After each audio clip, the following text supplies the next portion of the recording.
We are live. All right. Coming here from the depths of hell in sunny California.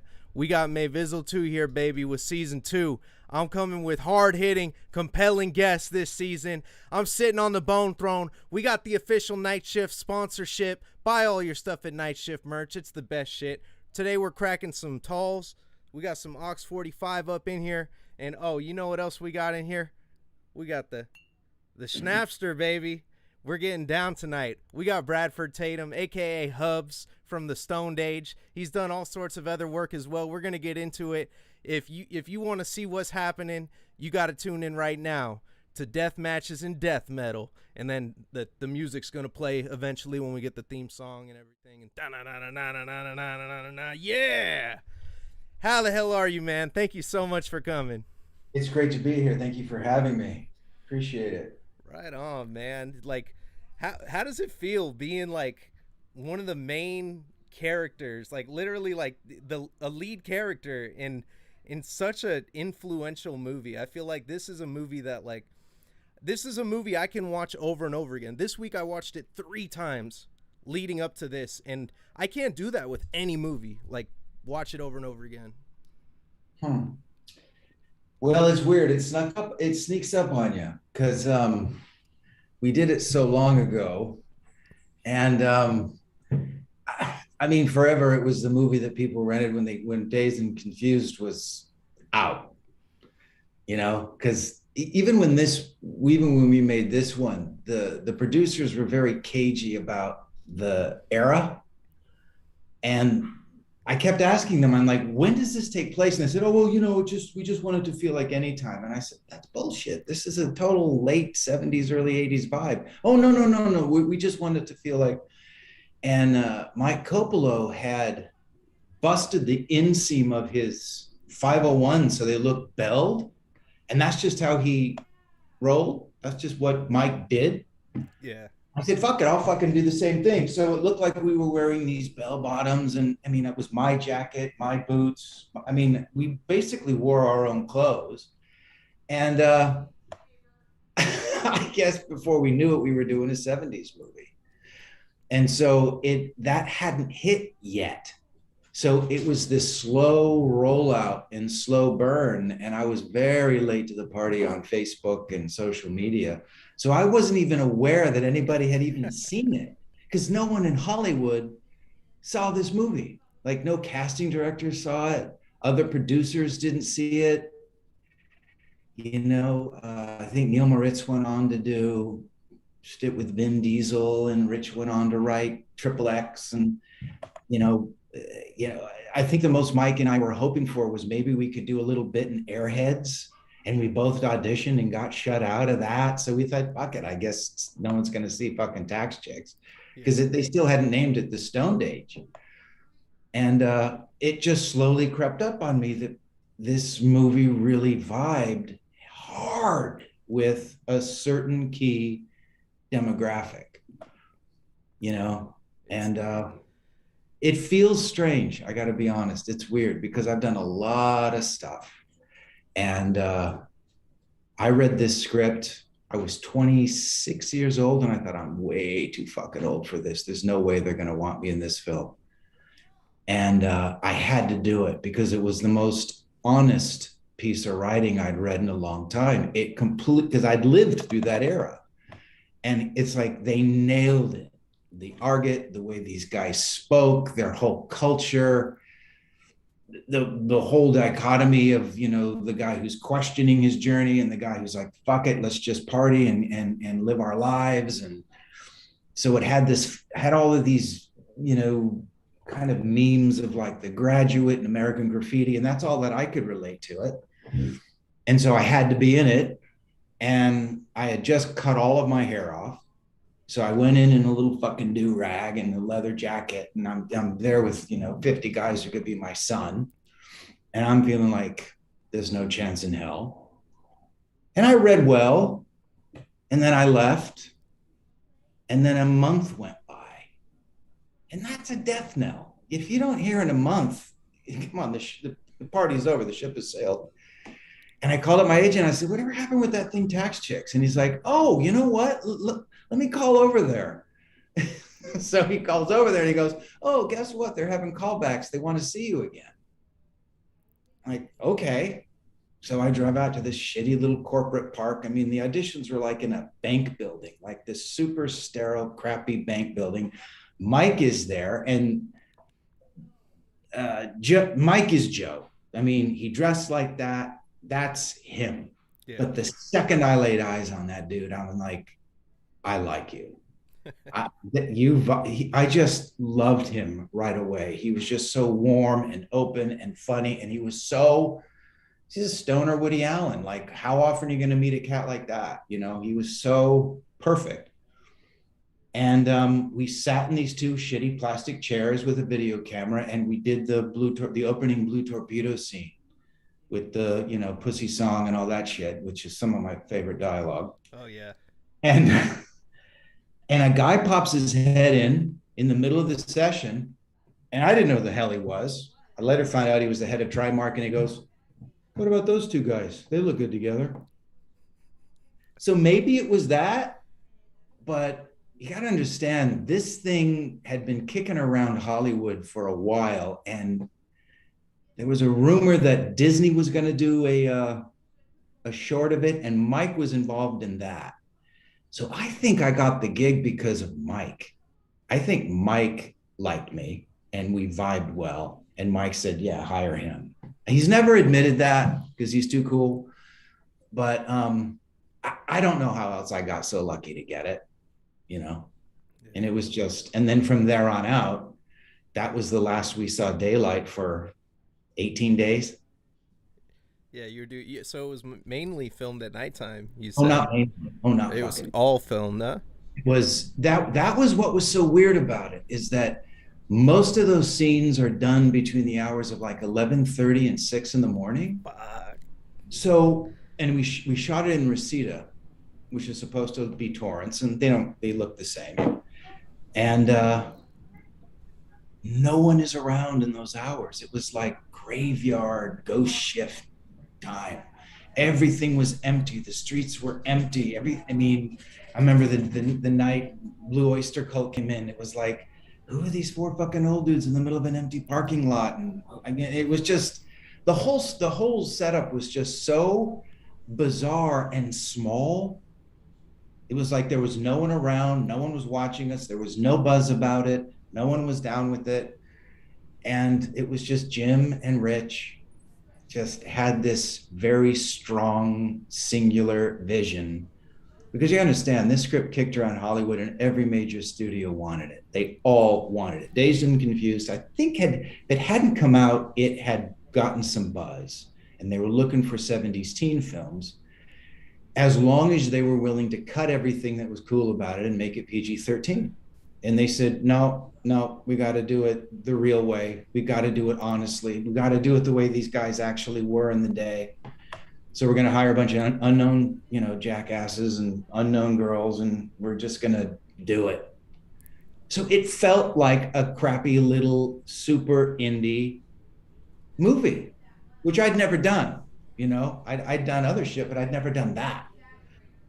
And I'm not a night person. I was out of my mind. I'd never picked up a cigarette. I had to learn to smoke like a lot. Yeah. Oh yeah. So I'm full on fucking head rushed most of the time. I'm that scene. I got to be very good friends with Mike Wiseman, who plays Crump's brother. And there's that scene where Crump's brother's kicking in the door.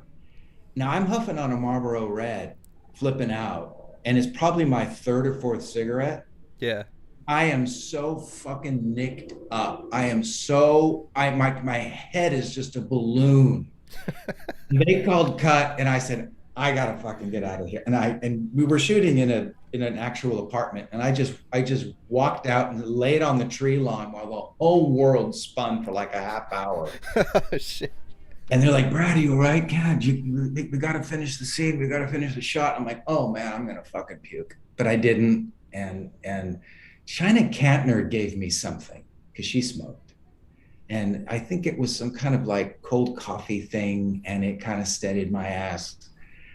And that was kind of my entrance, because I think that was one of the first scenes we shot, into that world. So it was surreal and weird, and the only people that were on that set were the people who were directly working on it, because it was in the middle of the night. You know what I Yeah. mean? It was like a ghost. It was like a ghost set, but it was a ball. It was a ball. I mean, they set up cameras on the Blue Torpedo, and they just said, drive and do shit. Just do whatever. Just this is just for the opening credits. So just you and Mike just drive around for however long you want to drive around for, and just do shit. Yeah. And that's amazing. You never fucking get to do that. So the whole movie was charmed like that. It just, you know, they just let us do what we wanted to do.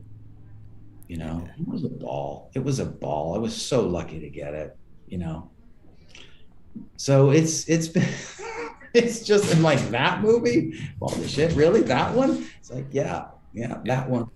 So Well, it's the perfect movie, man. I mean, like, there's so much shit. You watch it over and over again. Like, I talk about albums on here a lot, where I'm like, a really good album is an album you listen to over right. and over, and you keep finding new shit. And I I fucking, it's something, it's hella small, something or something big I should have caught. But when he says, when Coppola says or when Joe says in the beginning of the movie, he's like, it got all like 2001 and shit. And then they show the scene later, they're playing the 2001 music, and it's just like little bits of dialogue, everything pieces together so well in that movie. And there's so much shit that we just say to each other, like, as fans of the movie, like, don't eat too many hot dogs. It's what my fucking cousin says anytime we do some shit, anytime we go somewhere. Yeah. It's like, there's so much funny ass shit. The pissing in the fucking the ice trays, like, there's just, fuck, man. I could break down every scene from that fucking movie, and it's just so good. Like, I'm rolling through the whole fucking movie. There's not like a lull in that movie. Every scene back to back is just crazy. And Yeah. Coppola said about you too. He did say that when you came in there to read for the first time with him, he looked at you, and before you even said anything, he was like, "This is Hubs." See, that's my theory. It's Yeah. fucking Mike. It was Mike. And he really is the heart and soul of this thing. I mean, so many, because like they wanted Elizabeth Berkley, right? Pre-Showgirls to play Laney. Yeah. But Liz Berkley wouldn't show her tits. I'm sorry, what? Just hello? Yeah. She's known for now. And it was a really, really big deal finding a girl who was willing to do intimate scenes, be that revealing in this low budget of a movie. And Renee just barreled in and did it. Yeah. She killed it in the first scene when you guys pull up and you're like, she's like, you got this, you got that, you got that. And you're like, no, no, no. Like, she's like the ultimate badass chick, and closes the door. Yeah, she's way out of our league. We both know it, but we're like, fuck it, we're gonna do it anyway. Yeah, that shit's crazy. I think everyone can relate to that story too, man. Because I remember cruising around with my big cousin, like when I was little, and he was kind of like my Hubs. I'd be like trying to do the right thing, kinda, and he's like, "Stop being a fucking weirdo, man. Just fucking," Like, it's a timeless story, and it's something that I think everybody goes through, when they're, going through puberty, when you're transitioning to an adult, like into the 20s, man. Like, that shit is just so fucking funny, dude. The fucking Crump's brother, Samoan dude, and then you see, what's crazy is I'd never caught that part with the Samoan dude until I just started rewatching it. When you catch him walking out of the fucking store, like, what the fuck? Very layered, yeah. Yeah, that shit's hella funny. Or the part where you're walking out in the cop and you just throw your hands up. Like, I just improvised that. I just figured Michael Hubs. I figured Joe and Hubs were together a lot and were out late at night because their home lives were shit. And you kind of get that Joe's is, because he references it when he tries to solicit a blowjob for him from Laney, right? Yeah. Like, my dad used to beat you up all the time. And I go, fuck, what a hardcore, horrible thing to say, but it's dealt with, with such honesty, like how two buddies would deal with it. Yeah. that's his way of showing him that, he matters. And there's a lot of that come, and being as old as I was when I did it, it was it might have been a bit of an asset because I was able to look back on that time in my life and those horrible choices you make, and where you just don't give a shit about the consequences because you're in no rush to get on with your life. You like where you're at, and then as you mature, you're like, why can't I do that again? Why can't I just be satisfied with the moment, like Mike and Hubs were, like Joe and Hubs. So it's weird. It's interesting because it's so few films today are dealing with,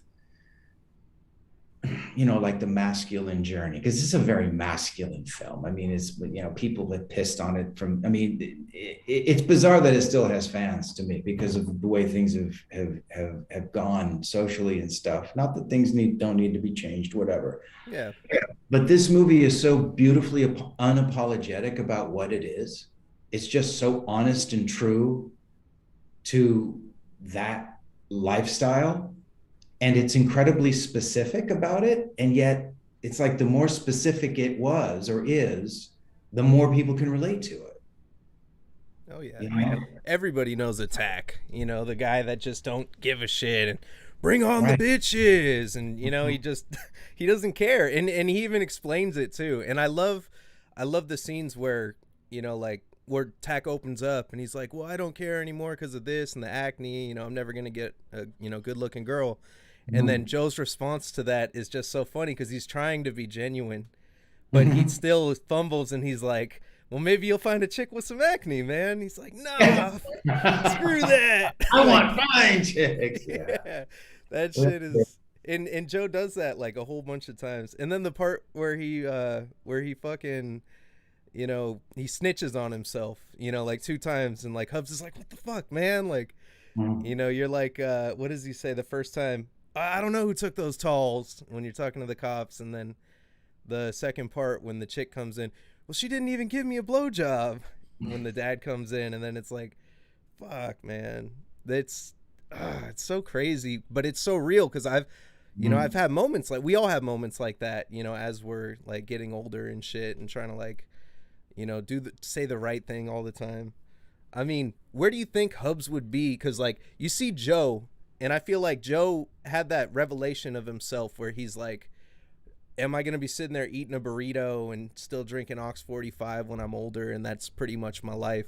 Where do you think Hubs is? Or where, like, if he were to, Honestly, I think Hubs got it all out of his system. He did. I think he did exactly what kids his age are supposed to do. Yeah. And I think I would imagine he went on to live a really successful life because his basic skill set is he's an excellent bullshitter. Yeah.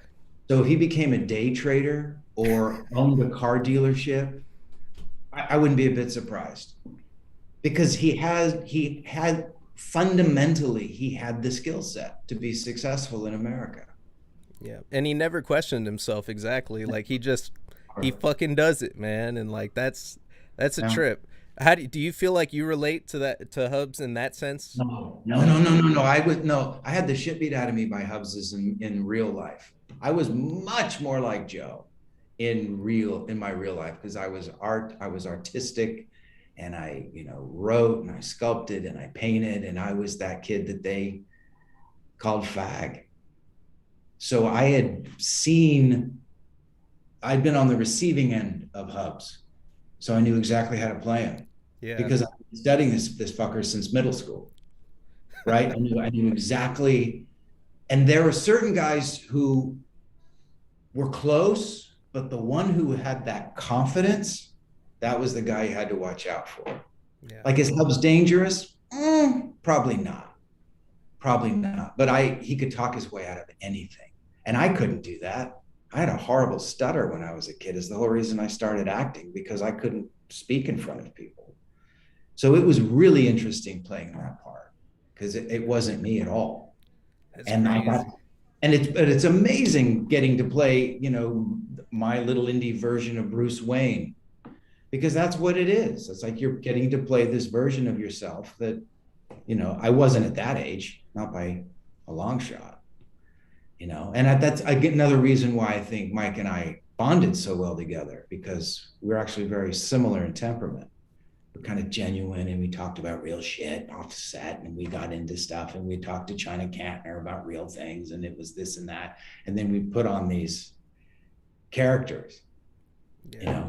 because for me, it was a character part, Yeah, you all brought out the best in each other too. It's like you really see that you're all so convincing in that fucking movie. Like you're in that world when you're watching it. I think that's what's good about it too. It's like, I fuck man, I really wish it would have seen a bigger release, but I think it's nice. It's awesome though, because I feel like, it's kind of like death metal, man. Like there's like so much good shit out there, and it's almost like a treat knowing that you're like in on this thing that like not everybody is in on. And that's really what the journey was about. Because I remember when Mike and I found out that it was because it was going to get a theatrical release, and then the head of Trimark said, no, no, no, no, I think we should try this new thing called the DVD release. I think that's going to be hot. You've got to remember how long ago this was. And so we were incredibly bummed, because Hollywood doesn't recognize DVD release. They'll recognize theatrical release, but not. So we were like, well, what's it going to do? But the love that movie has, I don't think it would have ever gotten had it been popular at the time. And there's a lot of historical precedent for that. Everything from like Wizard of Oz to Rocky Horror Picture Show bombed. Yeah. And then slowly people started to discover it. And then it becomes kind of like gospel. Yeah. Like it's so honest. It's so real. No, no, no, no, no. Fuck that. You want to know what it was like for me growing up? It was like this. And American Graffiti had that vibe as well. So, but you can't ask to be part of that. You don't aim for that. It just happens. And then you show up and pray to God you don't screw it up. So ultimately, I think we were very, very blessed that it's doing exactly what it's doing, because it's not showing any signs of becoming less and less popular. Like people still love it, and people still share it. And they share it the way that stuff that lasts gets shared by friends and family. Yeah. You know what I mean? It's not because it's got 5 stars on Amazon. It's because people love it and they want to share that enthusiasm. Yeah. I'll drop everything to watch that shit, man. Great. It's a great thing. It's a great thing. So very, very blessed. But at the time, completely bummed out, because it just was so new, that type of release. And, it was so small, and it was late at night, and I'm like, I could barely remember anything when I got up, because we were racing the sun home at night. We're like vampires, because you had to sleep all day. Yeah. And then the first day you do that, you show up at the set, you're just gone. And you got to just get your shit together and do it. That's wild. Filming super late at night. That's crazy, man. It's like switching to the night shift for a couple weeks and doing that. And then how did it, like, there were some pretty big actors in there that like had some big resumes at the time. Like there was like Taylor Negron in there. He was the freaking what'd you call him, super freak? Yeah. How did it feel being a lead in a movie with just so many different actors from like all over? Well, okay. Well, Taylor couldn't get out of there fucking fast enough. He went, dropped his bombs, and took the fuck up. Probably because he probably came in around 2:00 in the morning. Yeah. He probably had a late night gig to get to, or God knows what. But he was just there to do his shit. And the best of that night is on camera, because the whole potato thing and all that shit was improvised. I think they just basically said, okay, you just react to whatever Taylor does. You know what I mean? Because I don't remember any of that being scripted. Yeah. And he just went in, nice to meet you, nice to meet you. Fuck off. I'm working. I got to get the fuck out of here. Here's my shit. It's brilliant. Bye. And he was gone. Yeah. And so it was great to watch, but I'm watching it, with my face right next to a fucking camera going, oh my God, this guy's he's a nutbird, you know? And then Frankie Avalon was supposed to be William Shatner, Yeah. and Bill Shatner wouldn't do it. He wouldn't do it. Also, Adam West, right? It was in He talks wouldn't. for him. There was no one wanted to do this movie, and it was so weird because I wanted to do it so fucking bad, and no one else in Hollywood wanted to do it except me. It's what it felt like, and I couldn't understand it. It's like this is gonna be really cool, I think.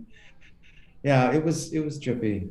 It was, and then the guy who played, in Rhoda, I don't remember that actor's name. I think he passed not too long ago. He plays Laney's dad. Yeah. Um, you know, Frankie Avalon was a joy, very sweet, very cool. The OC was a fucking hoot to meet. They were cool. Everybody was, but it's the middle of the night. There's no one else to talk to. Yeah. So I'll have to be cool with each other. Yeah. Damn, man. So it was so supposedly it was gonna be a trilogy. They were gonna make a sequel to it. Had the first one like really taken off, and they had a budget for a second one. Now, given that it has seen so much success over the years and people love it so much, would you come back for a sequel? Oh, fuck. I mean, Rich is a great writer. Jim is mysterious but pretty brilliant because they came up with this thing. I mean, look, I'm here, but really you should be talking to Rich and Jim because it's their baby. Yeah. It's completely their vision because it's one of those few scripts that when you got it, you never got pink pages or blue pages or green pages, meaning you never got any revisions. Like we shot what I read. Incredibly rare. It worked. So yeah, if those guys wanted to write it, I don't know. I get asked this. I have no idea. Yeah. Again, do people want to see two old fuckers talk about their glory days? I don't know. Maybe. Yeah. You How would know. you feel if it got rebooted? Like if they redid the movie? Or like those how they like remake fucking everything now and Yeah. Yeah. I would feel pretty proprietary about it. I'm going to be honest. I mean, but I would wish Rich and Jim well because, of course, they'd be associated with it, and I'd want them to get acknowledged for the work that they did Yeah. because it was really, really great. They would So have to be involved in some and it well, will yeah. they'd have to be. I mean, that's a really that part trips me out. Like I just found that fact out the other day. I was listening to I think he did a podcast like a year ago on a punk rock podcast. He had the guy had you on, he had Coppola on, and he found that out that the entire script was just read from. It's like Yeah. the dialogue, like that shit makes me hork, or like the Buffalo Girls, like just all that shit that you guys said. Mm. I think the only like there was very very few improvised moments. Like I know the part when there are two girls at the end and the ratio. He talks about the ratio at the end, had to even out the ratio. It's like that was improvised, I believe, due to circumstance, based on like Well, what the happened. circumstance was one of the young women left the shoot because she was not comfortable with the misogynistic overtones. And I got to be honest, I was raised by a single mom. I remember the night I came in, and I'm like, where's the other girl? And they're like, oh, she left. I'm like, I get it. I mean, the girls who stayed, forgive me because it was so long ago and I don't remember everybody's names, but I could really sympathize with that. But if you saw it from the perspective that it's a coming of age guys movie, and they used to, I don't think they ever made a movie quite like Stoned Age, but they've done things similar. It's an honest take. So I completely got why she left, and I completely got why the other girl stayed because I remember her saying, it's just a joke. well, you couldn't say that today. Is that an enlightened way to look at it? Or is she, in denial about something? Should she be more of a social justice warrior? I don't know. I Yeah. don't know. I can see both sides. I'm just glad that it exists, that it's a testament to a time, and that it's honest to the time. Yeah. Well, It's a time capsule at this point, yeah. you know? There's a guy that named David Jaffe that I watch. He's the creator of some video games, God of War and Twisted Metal, and he talks about the 70s and 80s. And he said when in the 70s and 80s, if you were a white, cis, or you were a cisgender white straight male, it was the greatest time to be alive. Bullshit. It's absolute bullshit. It was harder than fuck Yeah. if you're a white cis male to get work in Hollywood. It has always been hard. So if it's hard for me at in my 20s, imagine what it's like for people of color now. Yeah. You understand? I mean, that's what I hear. Oh, it was Hollywood. It was this, Oh, not Hollywood. Just being a teenager, he anyway, said. yeah, Yeah. yeah, to a degree, but I think it's all relative. Do you know Yeah. what I mean? Oh yeah. But it's still hard. It was still hard. It was still incredibly difficult. Um, but we did run the narrative. That is absolutely true. It was it. I mean, look at all the movies that were made in those days. All the leads are white dudes. In fact, there's this. Go off topic just a bit because this has always tripped me out. I remember Carl Sagan went on. I think it was David Letterman in the '70s, and Star Wars had just come out. And Sagan said, "Isn't it interesting to see that there are no people of color in the future?" And I remember thinking, what? We didn't even think of that. But Sagan did. He goes, it's the whitest vision of the, galactical space empires that he says it's just so bizarre. Again, it's a long time ago in a galaxy far, far away. So maybe it was retro. I don't know. But I thought it was an interesting observation. But I remember when that question first started being asked in Hollywood. It was Robin Hood Men in Tights. I went up to read for a role, and my agent said, "Oh, they hired a black guy for that." And I thought, "Wow, cool. Well, huh? Then why did I read?" Like it was just beginning to open up, to finally open up for everybody. And the Stone Age was happening right at the beginning of that opening up. So that young woman who left, her attitude was perfectly understandable to me, at least. I didn't think, I mean, she had to be true to her conscience. She has to live with herself. So I think she absolutely made the right choice. And it was one line. We changed a line, and it's Yeah. not like we're running out of white dudes to watch this movie. But then again, it's got fans of color. I mean, when a woman approaches me about it, it's not, "Oh, I can't believe you are that misogynistic Yeah. piece of shit." They dig it. Maybe it's because it's honest. I don't know. I don't Yeah. know. I I don't think. know. You couldn't make it today, I don't think. Yeah. Well, I mean, you couldn't say some of the things in it nowadays. People would instantly like with No, and it. it's going But to trigger people. Yeah, it's going to trigger people. what I always say is like, it really comes down to the intention, like the heart behind work, Correct. the heart behind art is what I always think is the most important thing with those. It's like if you're a hateful person saying those things, like people can smell it right away. If you're and then but then there are people on the other token that will say, well, saying it in general is, hateful, and it's like I've I can see that too, but being a period piece, being a accurate depiction of what was going on in the 70s. I Mhm. mean, I mean, dude, we all grow up with it. Everybody talks. What I always say is everybody does what they do behind closed doors as well, Mhm. and it's very very few people are true to themselves all the time. You know. It's accurate. It's absolutely accurate.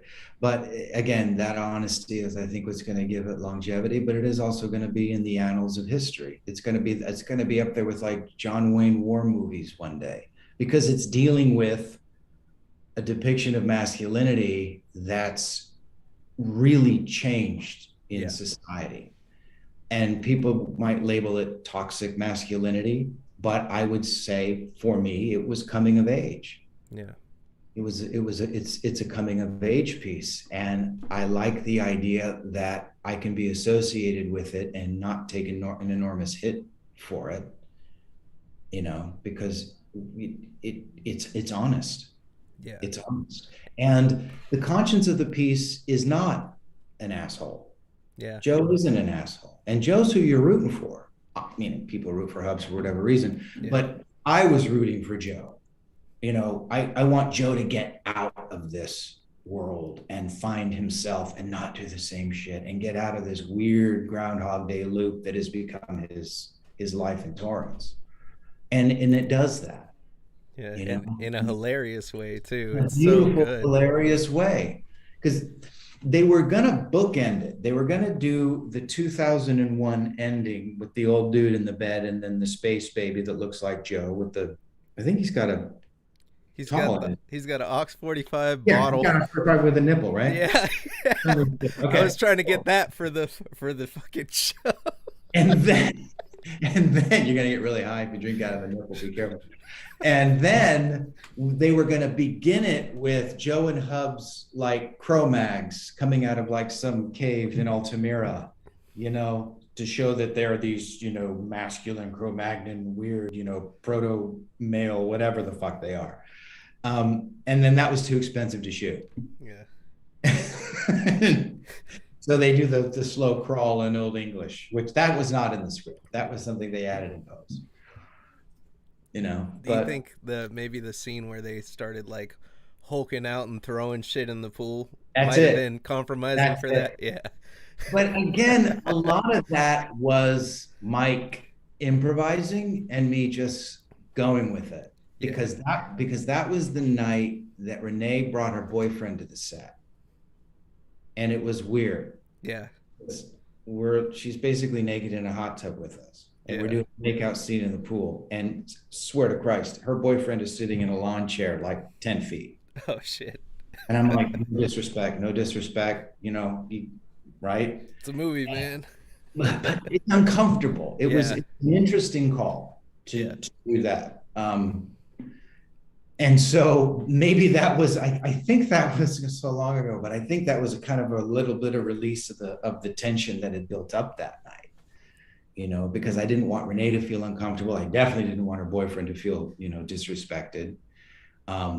This is the material. This is the scene. I have to do it. I'm in a relationship. You're clearly in one. This is acting, I'm all above board, but still the optics don't lie. And it's weird. Plus, I'm wearing the shitty fucking wig with all these pins in it, and then touch the hair. It was just a whole thing. So I think there was a lot of tension that night. And I remember Mike just kind of pushing me in something, and then we pushed back, and then Jim yelled, "Throw a lawn chair in," and something. There was some weird shit like that. Like it just kind of unfolded, Yeah. But yeah, they did want to communicate that Cro-Mag feel. It's so great too because it's like they always come together. Like you could tell they're really good friends in scenes like that because it's like, like they're fighting, over this chick through this movie, and it's back and forth, but it's like ultimately they always come back together, and it's like when Tack's in the back seat, and Hubs is like, "You don't mess with my boy Joe," and he hits him, and like it's classic. Like, but I mean, like that, their friendship is like iconic, man. Like that is, it's a real friendship. Like some people could say Hubs is just a dick, but Hubs is being Hubs, man, and he's always trying to throw a little bit Joe's way and like, help Joe out, like just go with it, just do it, But Joe's clearly, he's the one that's progressing as a man, really. He's hitting. Well, he's thinking. He's not just feeling below the waist. He's got higher cognitive functions at play for sure. And that's the thing that makes it work. That's that odd couple relationship that made it work. Yeah, brings us to the ending, and then you're just like, damn, that was like some deep. And then Joe's, hella empowered by the end of the movie too, and it's just like, fuck, man. I don't think they could have captured that kind of story better. Fuck. How did the first time you saw it all together? How did you feel like when you watched it? Do you watch yourself in movies, or are you like fucking what's his name? Who's the guy that doesn't watch himself? Hate it. Hate it. I hate doing it. I hate doing it. Yeah. It's weird. The whole thing is the whole trip. The whole life is just bizarre. We saw it at a screening. The only thing I could compare it to is it must have been like, what was the first screening of the Rocky Horror Picture Show like? Because you can tell there's not a huge budget. You can tell the people that are in it are really in it. They're really into it. But I think we had a lot of women who were older in the audience who were kind of like, you can't release this in theaters. I think. I remember the vibe being kind of like, oh shit, did they not like it? I loved it. Because I'm just looking at it through the lens of having had the experience getting to meet these actors and then being privileged enough to be included in it. And it's only twice in my career has it happened. I would have done anything to get into the movie Powder, and I got in it, and I would have done anything to get into the Stoned Age. I never thought I'd get the role of Michael Hubbs, but I remember reading and thinking, I have to be in this movie. It's just too honest. It's too good. So I'm looking at it through that lens. But it was kind of like indie film indulgence, like, oh, nice job, guys. It was good. Oh, no, I really liked it, really enjoyed it. And it wasn't until years later when people would stop me, cops and firemen would stop me and go, dude, you're fucking Michael Hubbs. And I'm like, you're a cop. Oh, fuck, man. Fuck. I love that fucking movie. Oh, my God. And for some reason, EMTs, cops, and firemen, maybe they had wayward youths and then all ended up doing something of service with their lives. But I can't tell you how many times I've been in an amusement park, at a movie theater, standing in line for some shit. And it's almost always some guy in a mustache in a uniform saying, you're fucking Hubs. This is a trip.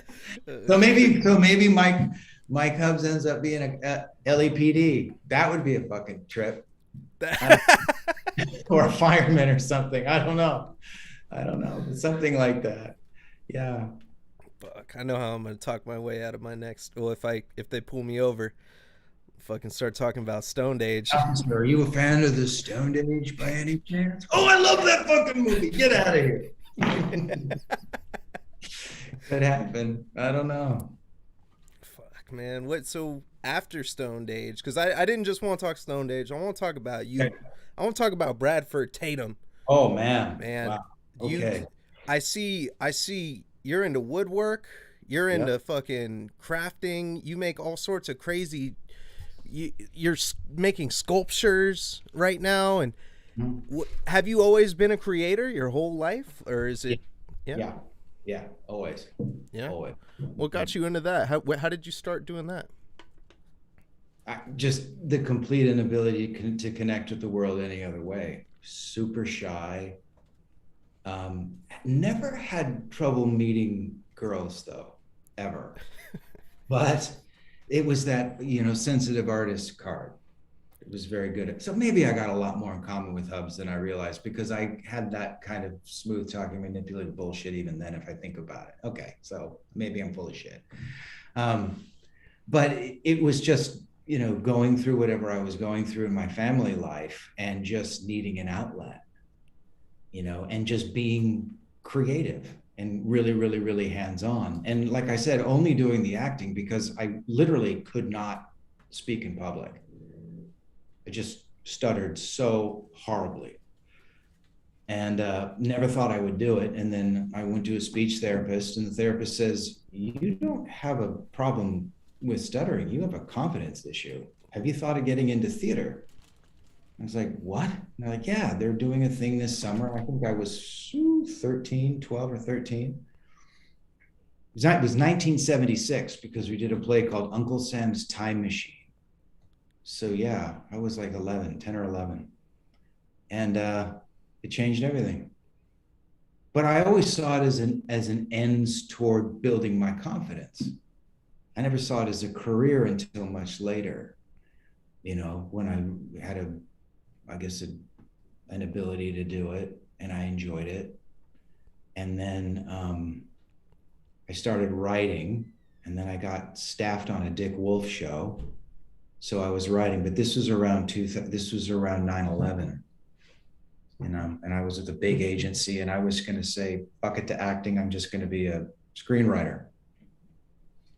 And then 9/11 happened, and Hollywood went through a really, really tumultuous time. The death of irony. They didn't know what they wanted to tell. They didn't know what stories they wanted to tell. And I just kind of got lost in that whole shuffle. And I just kept, doing it. And then my daughter was born, and the thing I loved about Michael Hubbs and some of the thing is that he wasn't a rapist. He wasn't a racist. I was playing so many dark souled characters. I know guest spots on TV and other little things that I was doing that I just needed to see if there was something else out there for me. So I quit for a whole year, and I just built children's furniture, and I sold it, started a little company. I was doing custom furniture for, pretty big Hollywood people, but I was working alone. And it was either get workman's comp, open a shop, do it for real, or reassess. And I just said, fuck it. I'll just do it for myself and my family, my wife and my kid. And, I'll just do it like that. And then I got back into it, but the ship had kind of sailed by that point. You drop out of Hollywood for a year. It happened to my wife too. When she was pregnant, she didn't work for about a year on purpose because she wanted to be very hands-on with our daughter.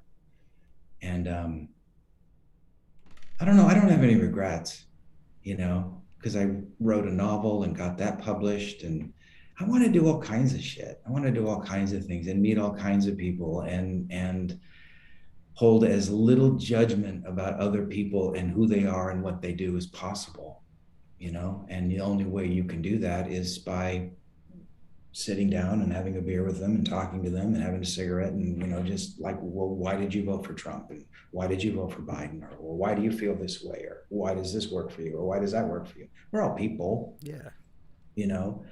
Because it was interesting that I remember during the Trump election, so many fans of the Stone Age were Trump supporters. And I thought, well, let me figure out from their perspective why they feel that way. And I'm like, God, a lot of the shit they're saying makes sense. Don't agree with all of it, but I'm not going to condemn them because they have a different point of view than I have, because I wouldn't want to be condemned because maybe I'm a bit more liberal than they are, whatever that means now. Yeah. So it in a weird way, it kind of opened my mind to different people and the way different people think. And I don't think that would have happened if Stone Age had never happened, because it has a very unique fan base that are really into what they're into. And they tend to be a bit like, I wasn't into death metal or anything like that, but I was heavily into punk rock.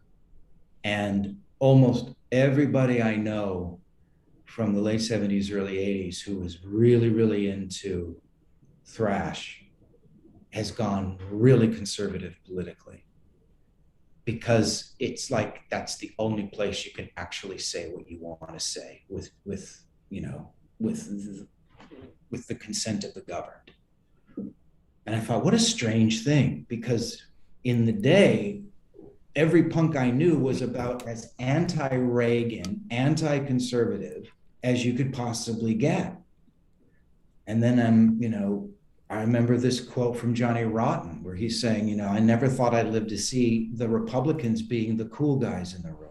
And I thought, what the fuck does he mean? And then you realize through his lens, he means you can say what you want. Say what you want. Yeah. And you can laugh at a joke. It's the Bill Burr syndrome. They're like, when the fuck did it get this intense? And I don't think you can really talk about the Stone Age without talking about it within that context, because what kind of people like a movie like that?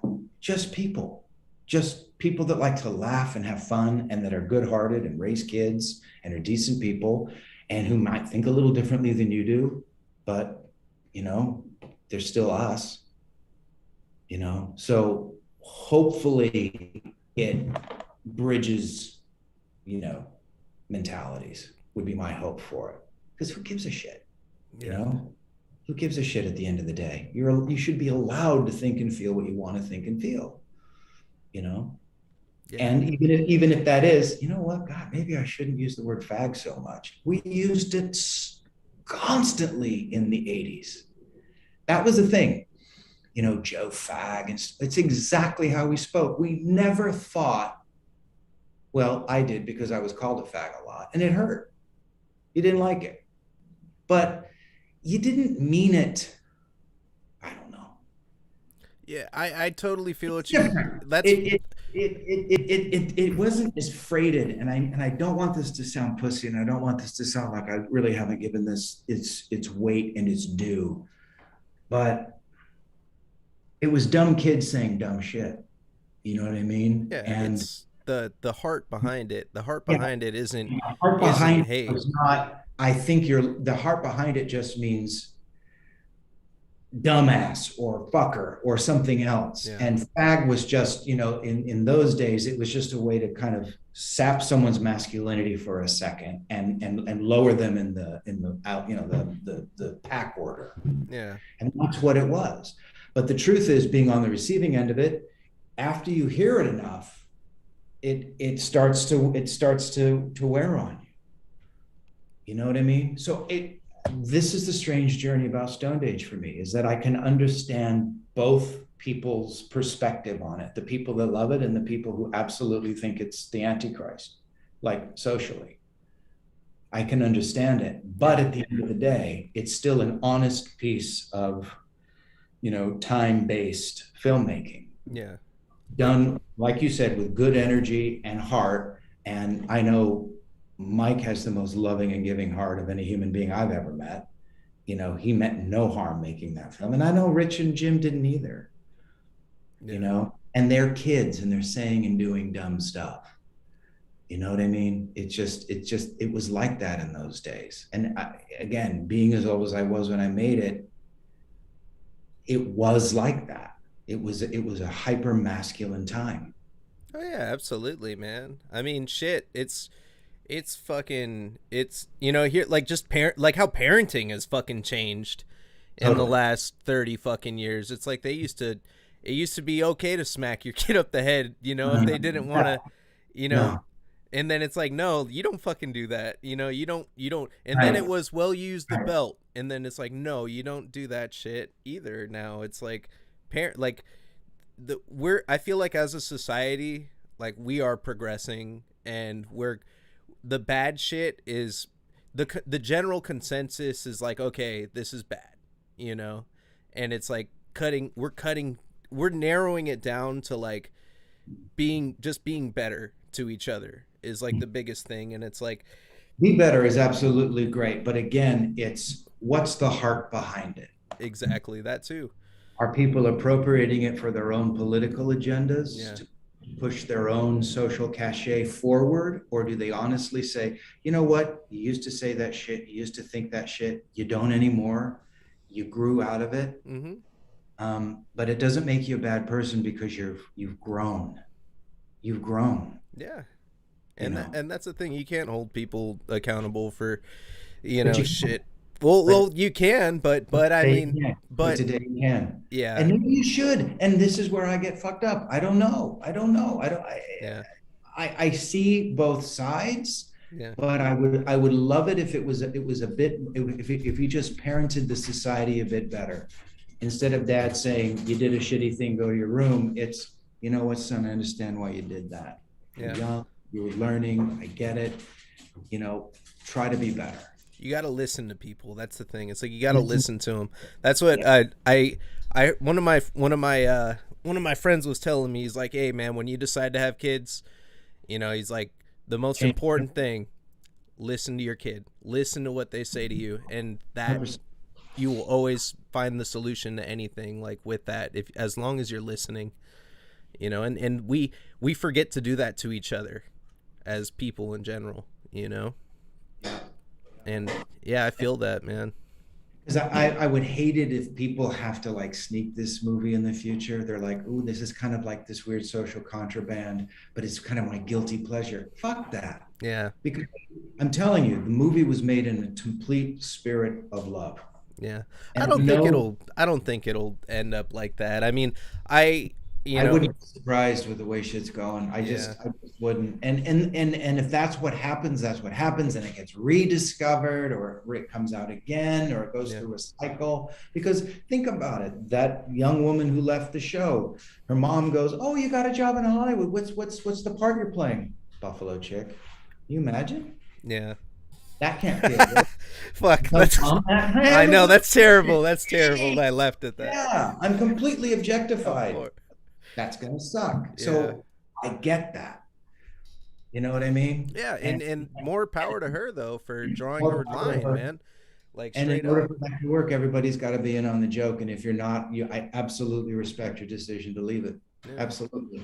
But with theater though, you know, and with films and shit, I mean, there's a lot of crazy shit. Like I like fucking crazy movies, man. You ever seen any Takashi Miike films? Yeah.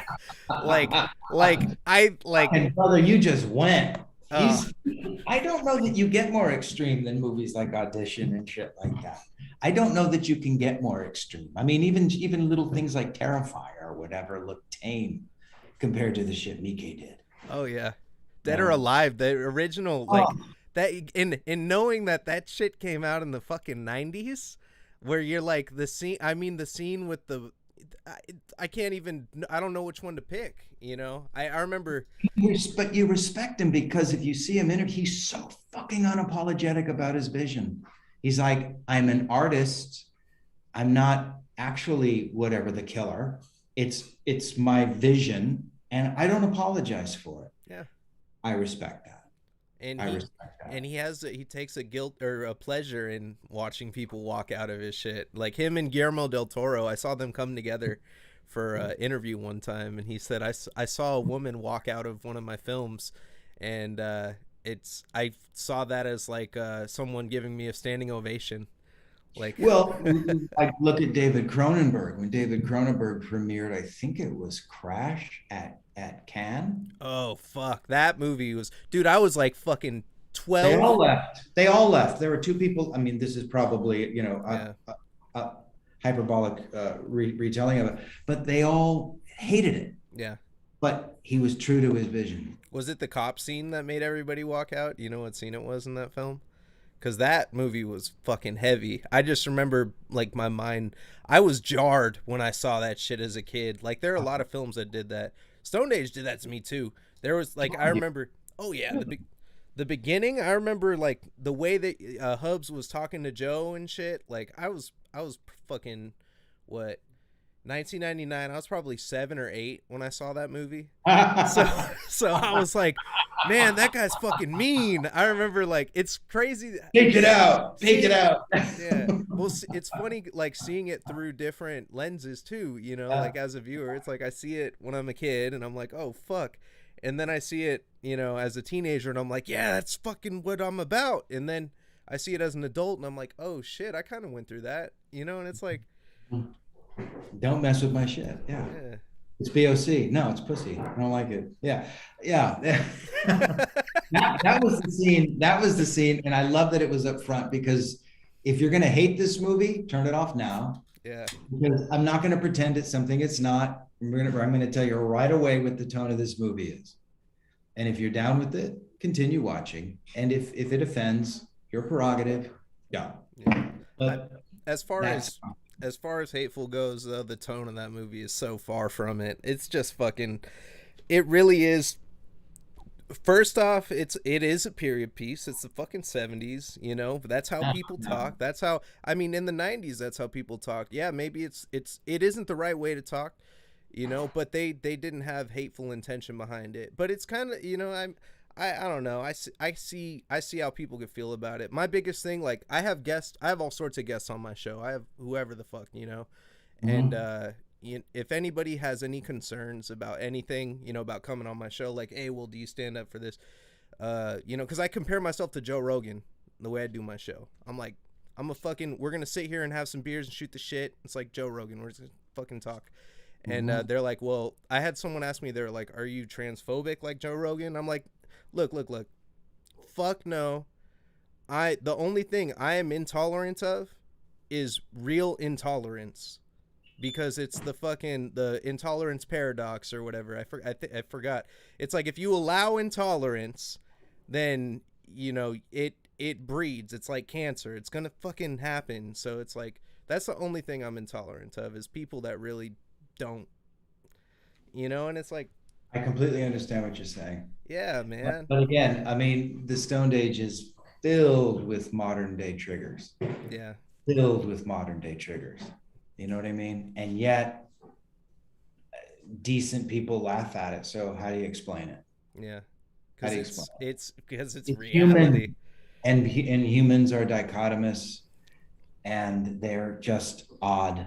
You know, Yeah, we're a compendium of fucking, you know, contradictions. yeah, That's just who we are and how we are. And I like that. And I like that we get to grow and still laugh at it, you know? So I don't know. I mean, I was thinking about that before I went on. How many filmmakers, like Rob Zombie, for instance, who, you know, for all the extreme nature of his filmmaking, he's an incredibly talented filmmaker in my estimation. Really creative. And I love that you can see that his influences go all the way back to Weimar and the silent era of horror in Germany, and then the Universal horror cycle, and then, you know, he's got all of this huge swath of influence, yeah. and he's oddly, there's enormous heart to what he does, but it's enormously offensive. How did you feel when you saw House of a Thousand Corpses for the first time? Well, I got to be honest, and it's funny you should ask that. I literally only saw it for the first time 2 days ago. What? Believe it or not. It's Believe it so or not. good, man. It's House of a Thousand Corpses is actually an amusement park ride, isn't it? It doesn't stop.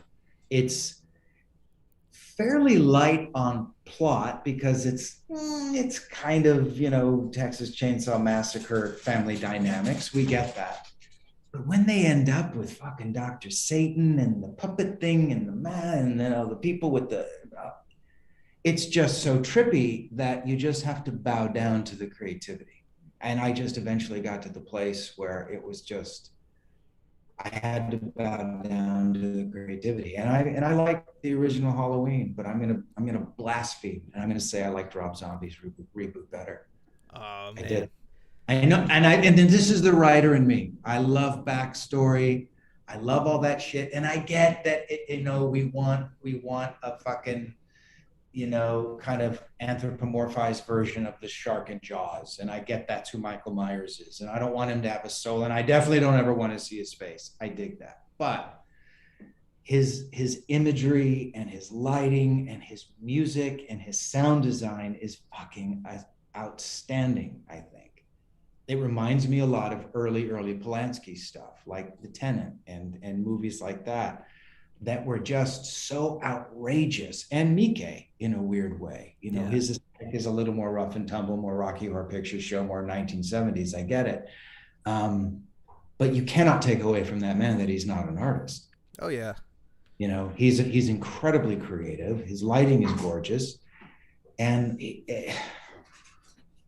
yeah, I don't know. I know, and I really like the original Halloween, but I know I really liked the reboot, and I liked the sequel reboot as well. I know this is blasphemy. No, it's okay. It's I all get right. it. I get it. It's outrageous because again, I'm a big D'Argento fan, but I liked the reboot of Suspiria better. No way. I Italian did. horror. So you're into fucking horror then, huh? You're a horror buff? You consider yourself? Yeah, well, that's the book I wrote, basically the novel that I wrote, Only the Dead Know Burbank, is kind of about that. It starts in Weimar, Germany, in the silent era, about this young woman who's undead who comes to Hollywood in the 1930s and is very, very influential in the Hollywood horror cycle. She knows Karloff, she knows Todd Browning, she knows Lon Chaney, because they're all in the same studio. Oh, it's like Zelig. No, it's not like fucking Zelig, because all of those cats at that time were all under contract to Universal. Yeah. It would have been logical that she knew those guys because they were all on the lot at the same time. But because who she is and what she is, she influences the tone of where movies go. But she doesn't like Bava and body horror and giallo and D'Argento. She doesn't like where it's gone. She Lucio comes from, Fulci. oh my God, what is that House upon the Cemetery? Uh, What was that one? what's Zombie 2? He did so many He movies. did three, right? I He's thought the it was three. he did one trilogy, and then he's called the Godfather of Gore because he fucking he did what's it That would called? be Baba. But see, I think that would be Baba. I think Black Sunday kind of has the beat because that's even earlier than him. You know, did you ever see that, Barbara Steele? No, what year? 60. Oh, okay. God, it's in this front. It's black and white. It's in the 60s. I don't Okay. mean all the way back to George Romero. Yeah. You know, if you really want to get down to it. Damn. Oh man, we got to get you on the Halloween special. Shit. But God damn. I mean, no, I do. I like it because is Halloween a horror film or is it technically a crime thriller? Horror film, man. He's got supernatural shit going on. Flesh and blood. You think so? I don't know. What do you think about But the when Rob Zombie remakes it, Yeah. that's a horror film because he brings in that supernatural element, and or it's very, very clear. You know, this embodiment of evil, and then you see that passed on to his sister in the sequel. Spoiler, sorry if you haven't seen it. Yeah. And that supernatural element. Look, in my day, the movie that every thinking parent made their son or daughter promise they would never see is The Exorcist. Yes, I knew you were about to say that. I dig this because my father saw it with the year it was released, and the year it was released is when it was still in X. It was a double bill with The Devil and Miss Jones and The Exorcist when my dad saw it. And there was shit in that movie. He would wake up screaming in the middle of the night for a week. And I was told it's the most satanic, horrible thing ever put on camera. Yeah. So I read the book and I got the Fangoria and I got the Dick Smith shit and I fucking whatever. Yeah. And I swear to God, I had such trauma seeing it. And my wife, who's not afraid of anything, 43 hours of labor with no fucking saddle block. I mean, she's a fucking Navy SEAL. Damn. I swear to God, toughest woman ever made. She's amazing. She's watching The Exorcist, and it's kind of like, yeah, little girl with makeup on. She gets up. We were watching it in our den, and she went outside and she tapped on the glass. I flipped the fuck.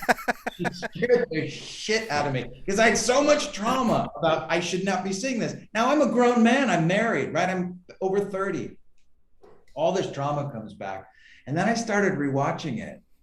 And I realized it's that uncanny element, you know, that love Carpenter, understand Halloween, but that element of the thing that is not of this earth, that's of another realm. You know what I mean? The possession element. That to me, this is just my personal canon, is an element of horror. Because is Silence of the Lambs a horror film or is it a crime movie? Crime movie. Okay, what's the difference? Because he's just a dude that has a hole, and he's throwing people in it. But he's relentless. Yeah. So it's the fact that Myers wears a mask and he's like Bruce in Jaws. That. Well, now you could say Manhunter. Manhunter though, Is that horror? That's horror to me. Okay, okay. Because Hannibal? the horror is it's pretty much the same thing, you know, Silence of the Lambs, What I'm saying. That's but what I'm it's, saying. yeah, him getting into the Yeah. character's head, and you know the How character would himself how starts. would how would Hannibal Lecter have handled Michael Myers? Are they on par as characters? I don't think there's any. Hannibal has to reason with him, so I don't think he could reason with Michael Really? Myers. He reasoned with those two cops who kept him in the cage and he flayed the ones back and turned it into some satanic fucking angel. Do you remember Yeah, this? Come on, man. He's not reasoning there and splitting up keys and shit. No, no, no, no, no. yeah, There's something other going on there, you know? And again, it is the giallo influence, the Italian horror influence, because the giallo genre began as a crime novel influence with the yellow covers in Italy, and they were crime novels, extreme crime novels. yeah, And then people like Bava and Argento and Fucci, they started to push it and push it and push it. Now all of a sudden it's horror. Well, it's still flesh and blood dudes running around with knives killing people. yeah, But Suspiria is not, because they're witches. And in the remake, I don't know, it just, you really get it. yeah, I did. And God, it's just so weird and beautiful and other and out there, it just, Have so you seen Hereditary? loved it. Oh my god. I love Ari Aster. I mean, if there's any hope for the genre under, I don't even know how old he is, but under 40 or under 50, it's him. I think he's terrific. Yeah. Rarely do I get a horror movie where I got to turn it off.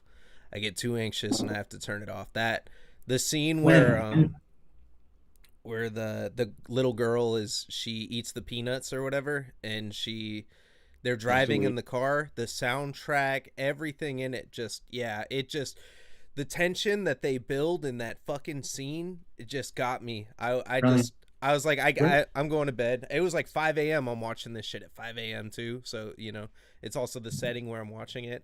And I was just like, okay, I'm going to fucking sleep. What am I doing trying to watch this at, I'm half awake right now and this is too much.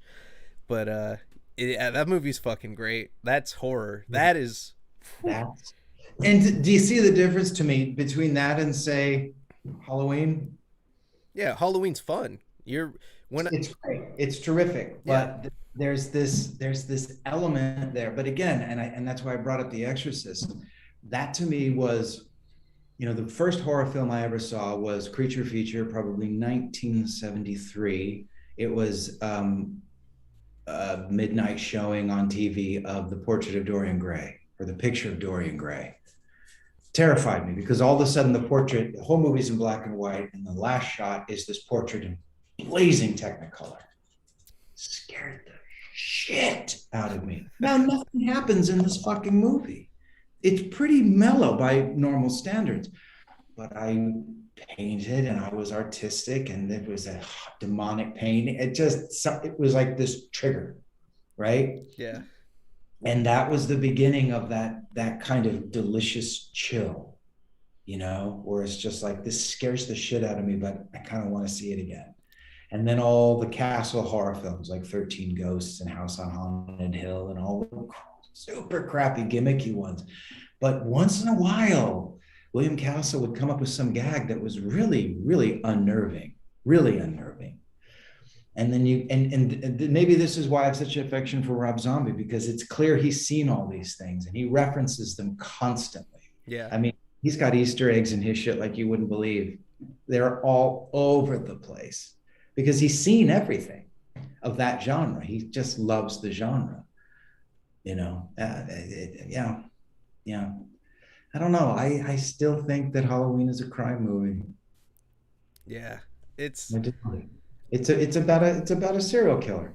Yeah, but I don't know, it depends though. I mean, what if you're talking Rob Zombie Halloween, it makes sense cuz he's just this fucking crazy big dude, but I mean,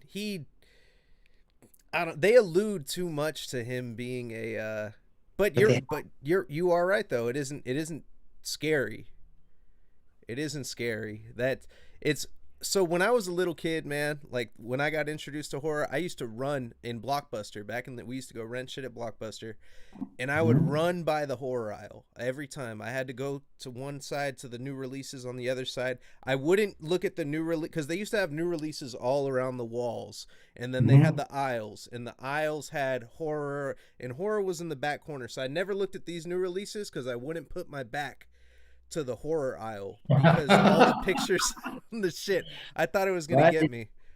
Yeah, And for sure. yeah, I used to run by, the fucking aisle, and then I forgot what movie it was. It was like fucking it was one of the slasher films. It was I Know What You Did Last Summer 2 or some shit. It was a sequel where it Mhm. was they're going it was kind of like that movie Funhouse where they're going through a fun house and then they're getting killed and shit, but it was like a newer one. It was like in the late 90s, and I remember my cousins were watching it, and it was like daytime. We're watching it on VHS, and I'm like, "Don't put it on. Don't put it on." They were like, "No, like they're like he's going to die. He's going to die every time the slasher comes out." And then it's like a fun thing, Mhm. like watching these films. It's not so scary when you're like watching Mhm. it like, with the popcorn and but real fucking horror, like real movies that are like slashers are it's okay, yeah, it's Halloween, I'm gonna get my pumpkin beers and throw on the Friday the 13th shit, and Sure, and sure. I agree with you on that Good crime movie. I It's a guess, good crime movie, and it gives you a thrill, but it yeah, doesn't fuck you up the way The Exorcist can fuck you up if you haven't seen it. yeah, Like you actually believe there's evil out there. yeah. You believe it's real. Hey, did you see how'd you feel when you saw Paranormal Activity, the first one? Have you seen that?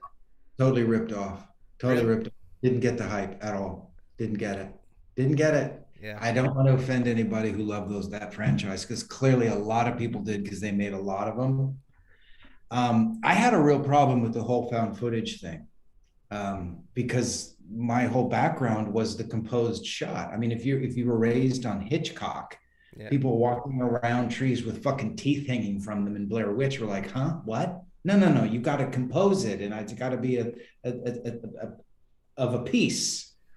This just felt kind of thrown together, so it was unnerving, but I wasn't rattled by it. Like the reboot, not I guess it is a reboot of it that came out a few years ago.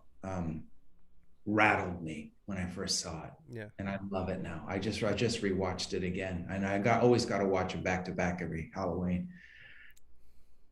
It's really beautifully done because it's like what happens if you give Spielberg DMT and put him through a really shitty Midwestern funhouse? You get because there's this total Spielberg vibe, right? Yeah, So it feels warm and crunchy, and the music is great, and the relationships there, and all the hearts there. But this fucking Pennywise character, and I loved the Tim Curry one when I was a kid, but it's made for television, so it's a bit tame. yeah. This is bizarre. How is anybody ever entertained by clowns ever? When? Like in 1910? You know what I mean? It's like we're so terrified of them, societally at this point Yeah. that it's just the perfect thing.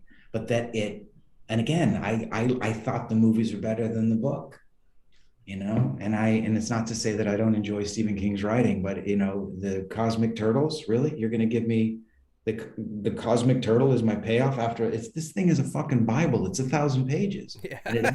floating fucking Cosmic Turtle. That's why there's the joke in the movies about the bad endings. Yeah. You know what I mean? He's referencing himself, I think. I don't know. I what's his name? Andy Muschietti did that, the director, because I couldn't The stand his first movie, Mother or something. I didn't dig it, so I had no hope for it. And then I remember seeing it in the theater and just thinking, it's just beautiful. It's Yeah. just beautifully fucking made. His set pieces and his score, and oh, it's just terrific. It's just really, really well done. Yeah, I just watched that with my daughter, not 2 nights ago. Loved it, loved it. And Ari Aster, I liked Heredity better than Mid. Thought it was good, you know. But her heredity fucks you up. It gets in there and fucks you up. There's shit in there you shouldn't see, it Yeah. feels like. You know what I mean? The thing with the neck and the suck. No, Ooh. no, no. That's Muriel's wedding. I don't want to see that. Yeah. Yeah. Intense. Yeah, that's like there was one movie that you can't call it a horror movie. I guess some people can call it, but are you familiar with Harmony Korine? He did Kids. He also did Yes. I met him. I met him years ago in New oh, York. no shit. Yes. Oh yeah. Yeah. He was for the movie he was going to make After Kids. And no one wanted to work with him after Kids because it was so intense. Yeah. But what movie are you talking about of his? Trash Humpers. Never saw it. Oh man, you gotta watch that one. It's fucking weird. It is a found footage film, but it's about Okay. these like four characters that are like they're peeping toms, and they all have he had these like crazy masks made for them, so where they look like old people, like really old people, and they have like they're almost like it's like a uncanny valley, like just the way that they look, and they're going around, at nighttime on like a found VHS footage, and they're it's just a whole bunch of little bits, kind of like that film Gummo that he did, which was just a bunch of Yeah.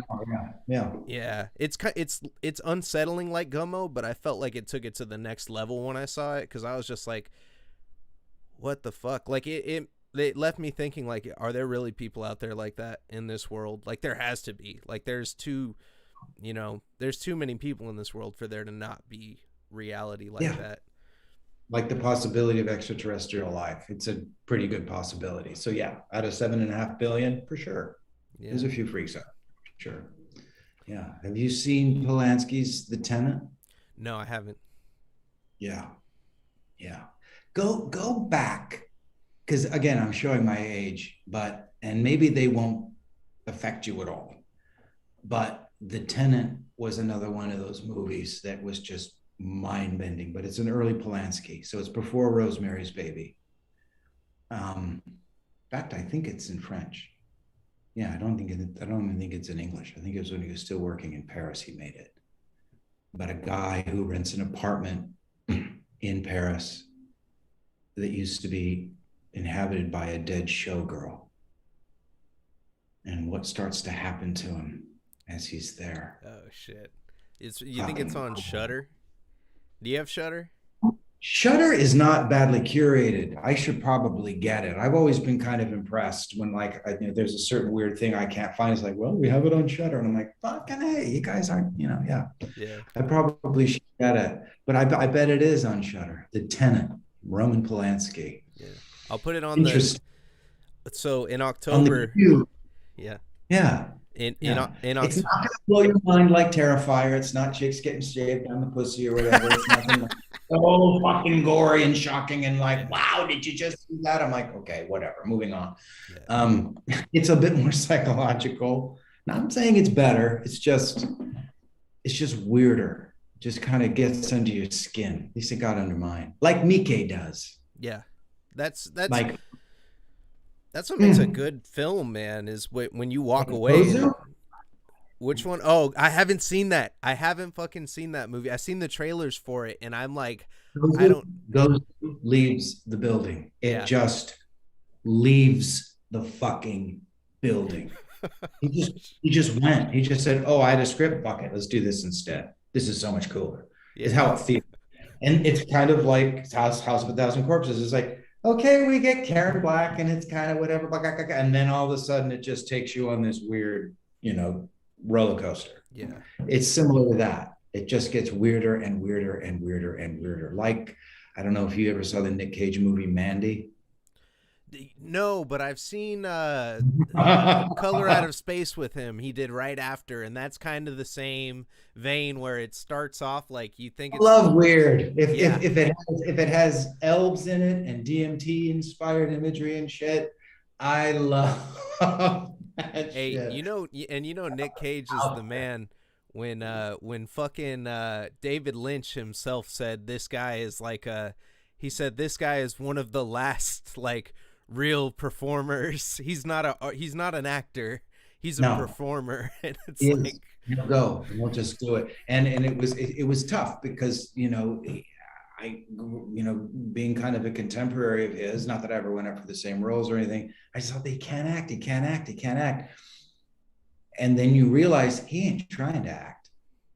He's just being Nick Cage. yeah, He has branded his pathos in a way that's fucking proprietary. And it really came home. I don't know if you saw the movie Pig that he did recently. not yet, not yet. I Oh my have to. God. Oh, total respect at this Yeah, point. I Complete respect. saw what was it, Willy's Wonderland with him. Have you seen that one yet? He doesn't Rapid say one fucking word. fire explosion. The Yeah, whole man. movie, like, All this weird shit. Yeah. That an actor is willing to do a fucking whole horror film and not utter a word. I want to know him. he's I want to hang out with that guy yeah, he's because a trip. that's very unactory to do that. Yeah, How many lines do I have? Who gives a shit? You yeah, know? Yeah. So again, I'm open. I had a lot of opinions when I was younger, and I was all fucking this way. It's got to be that way. Went to acting school, thought of and then slowly as you age, you open up, and you're like, it's all good.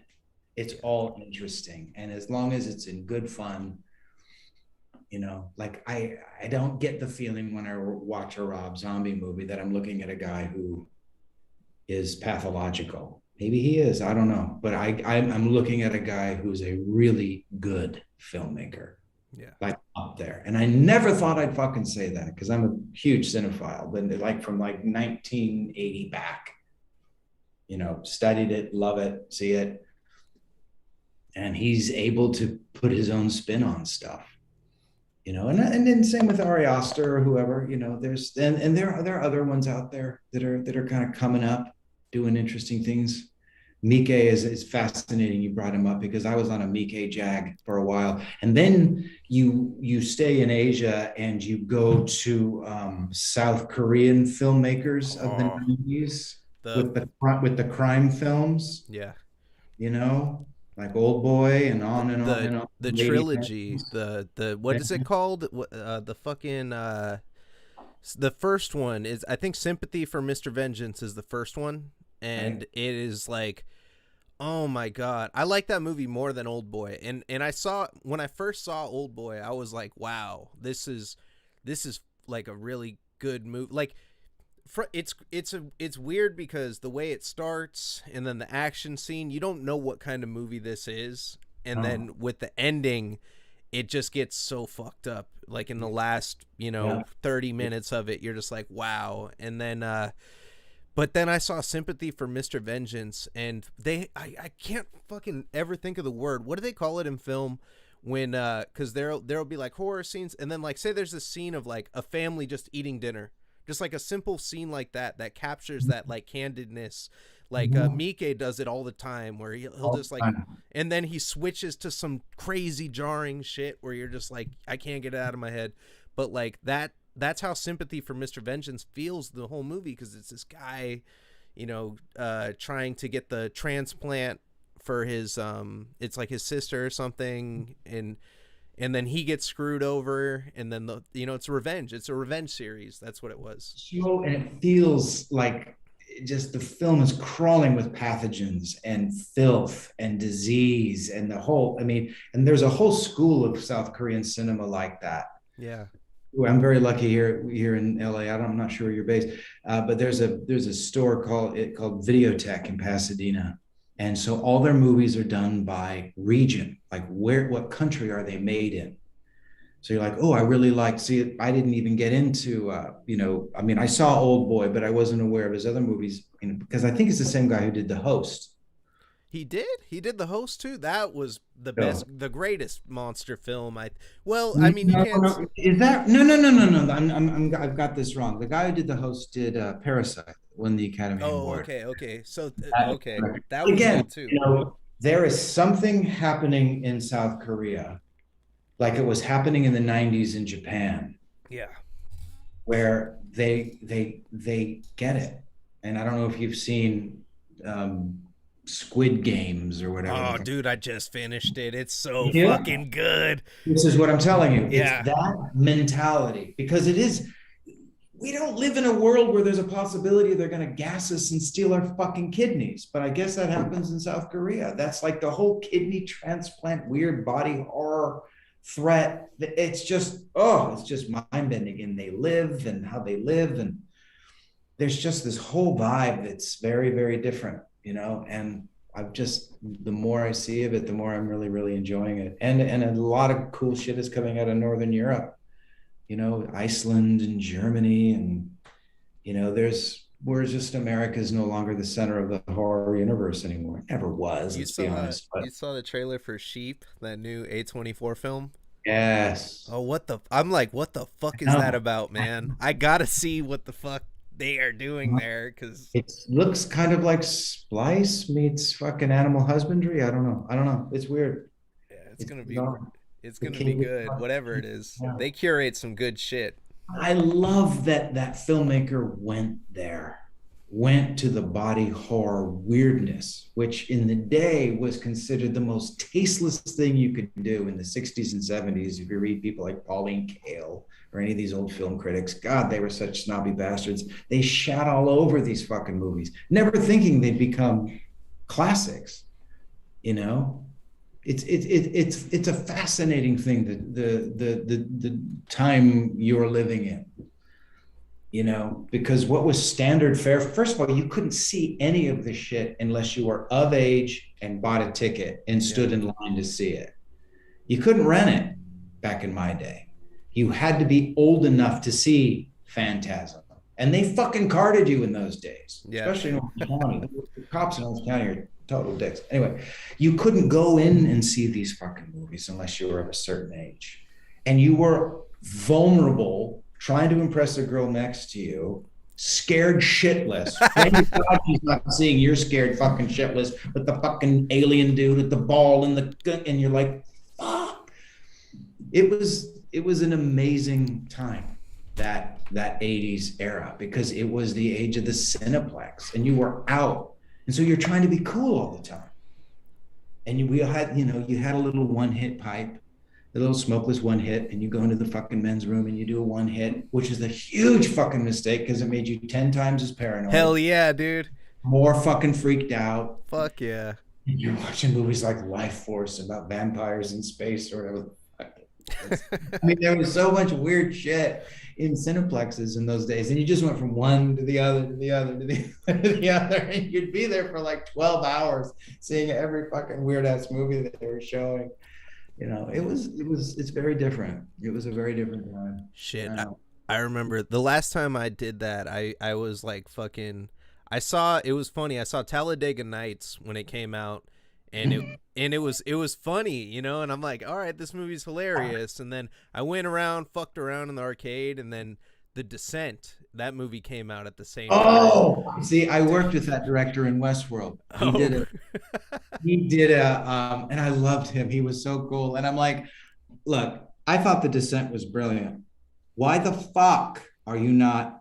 And I actually said this to him on the set. I said, I think you're brilliant. Why aren't you bigger? He says, because and he was British. He says, every movie they want me to make, it's got to be a fucking superhero film. I don't want to make fucking superhero movies. I want to make what? Well, Hellboy, not a great reboot. However, that's as close as you could get to a superhero because it's got these limitations, right? And yeah. this is the whole thing with budgets. You think they're going to throw Ari Aster $20 million to make a movie? No, Fuck no. fuck no. But they'll throw this cat that Yeah. to make Hellboy. But then it can't. But the bigger the budget, the more shit it can't have in it.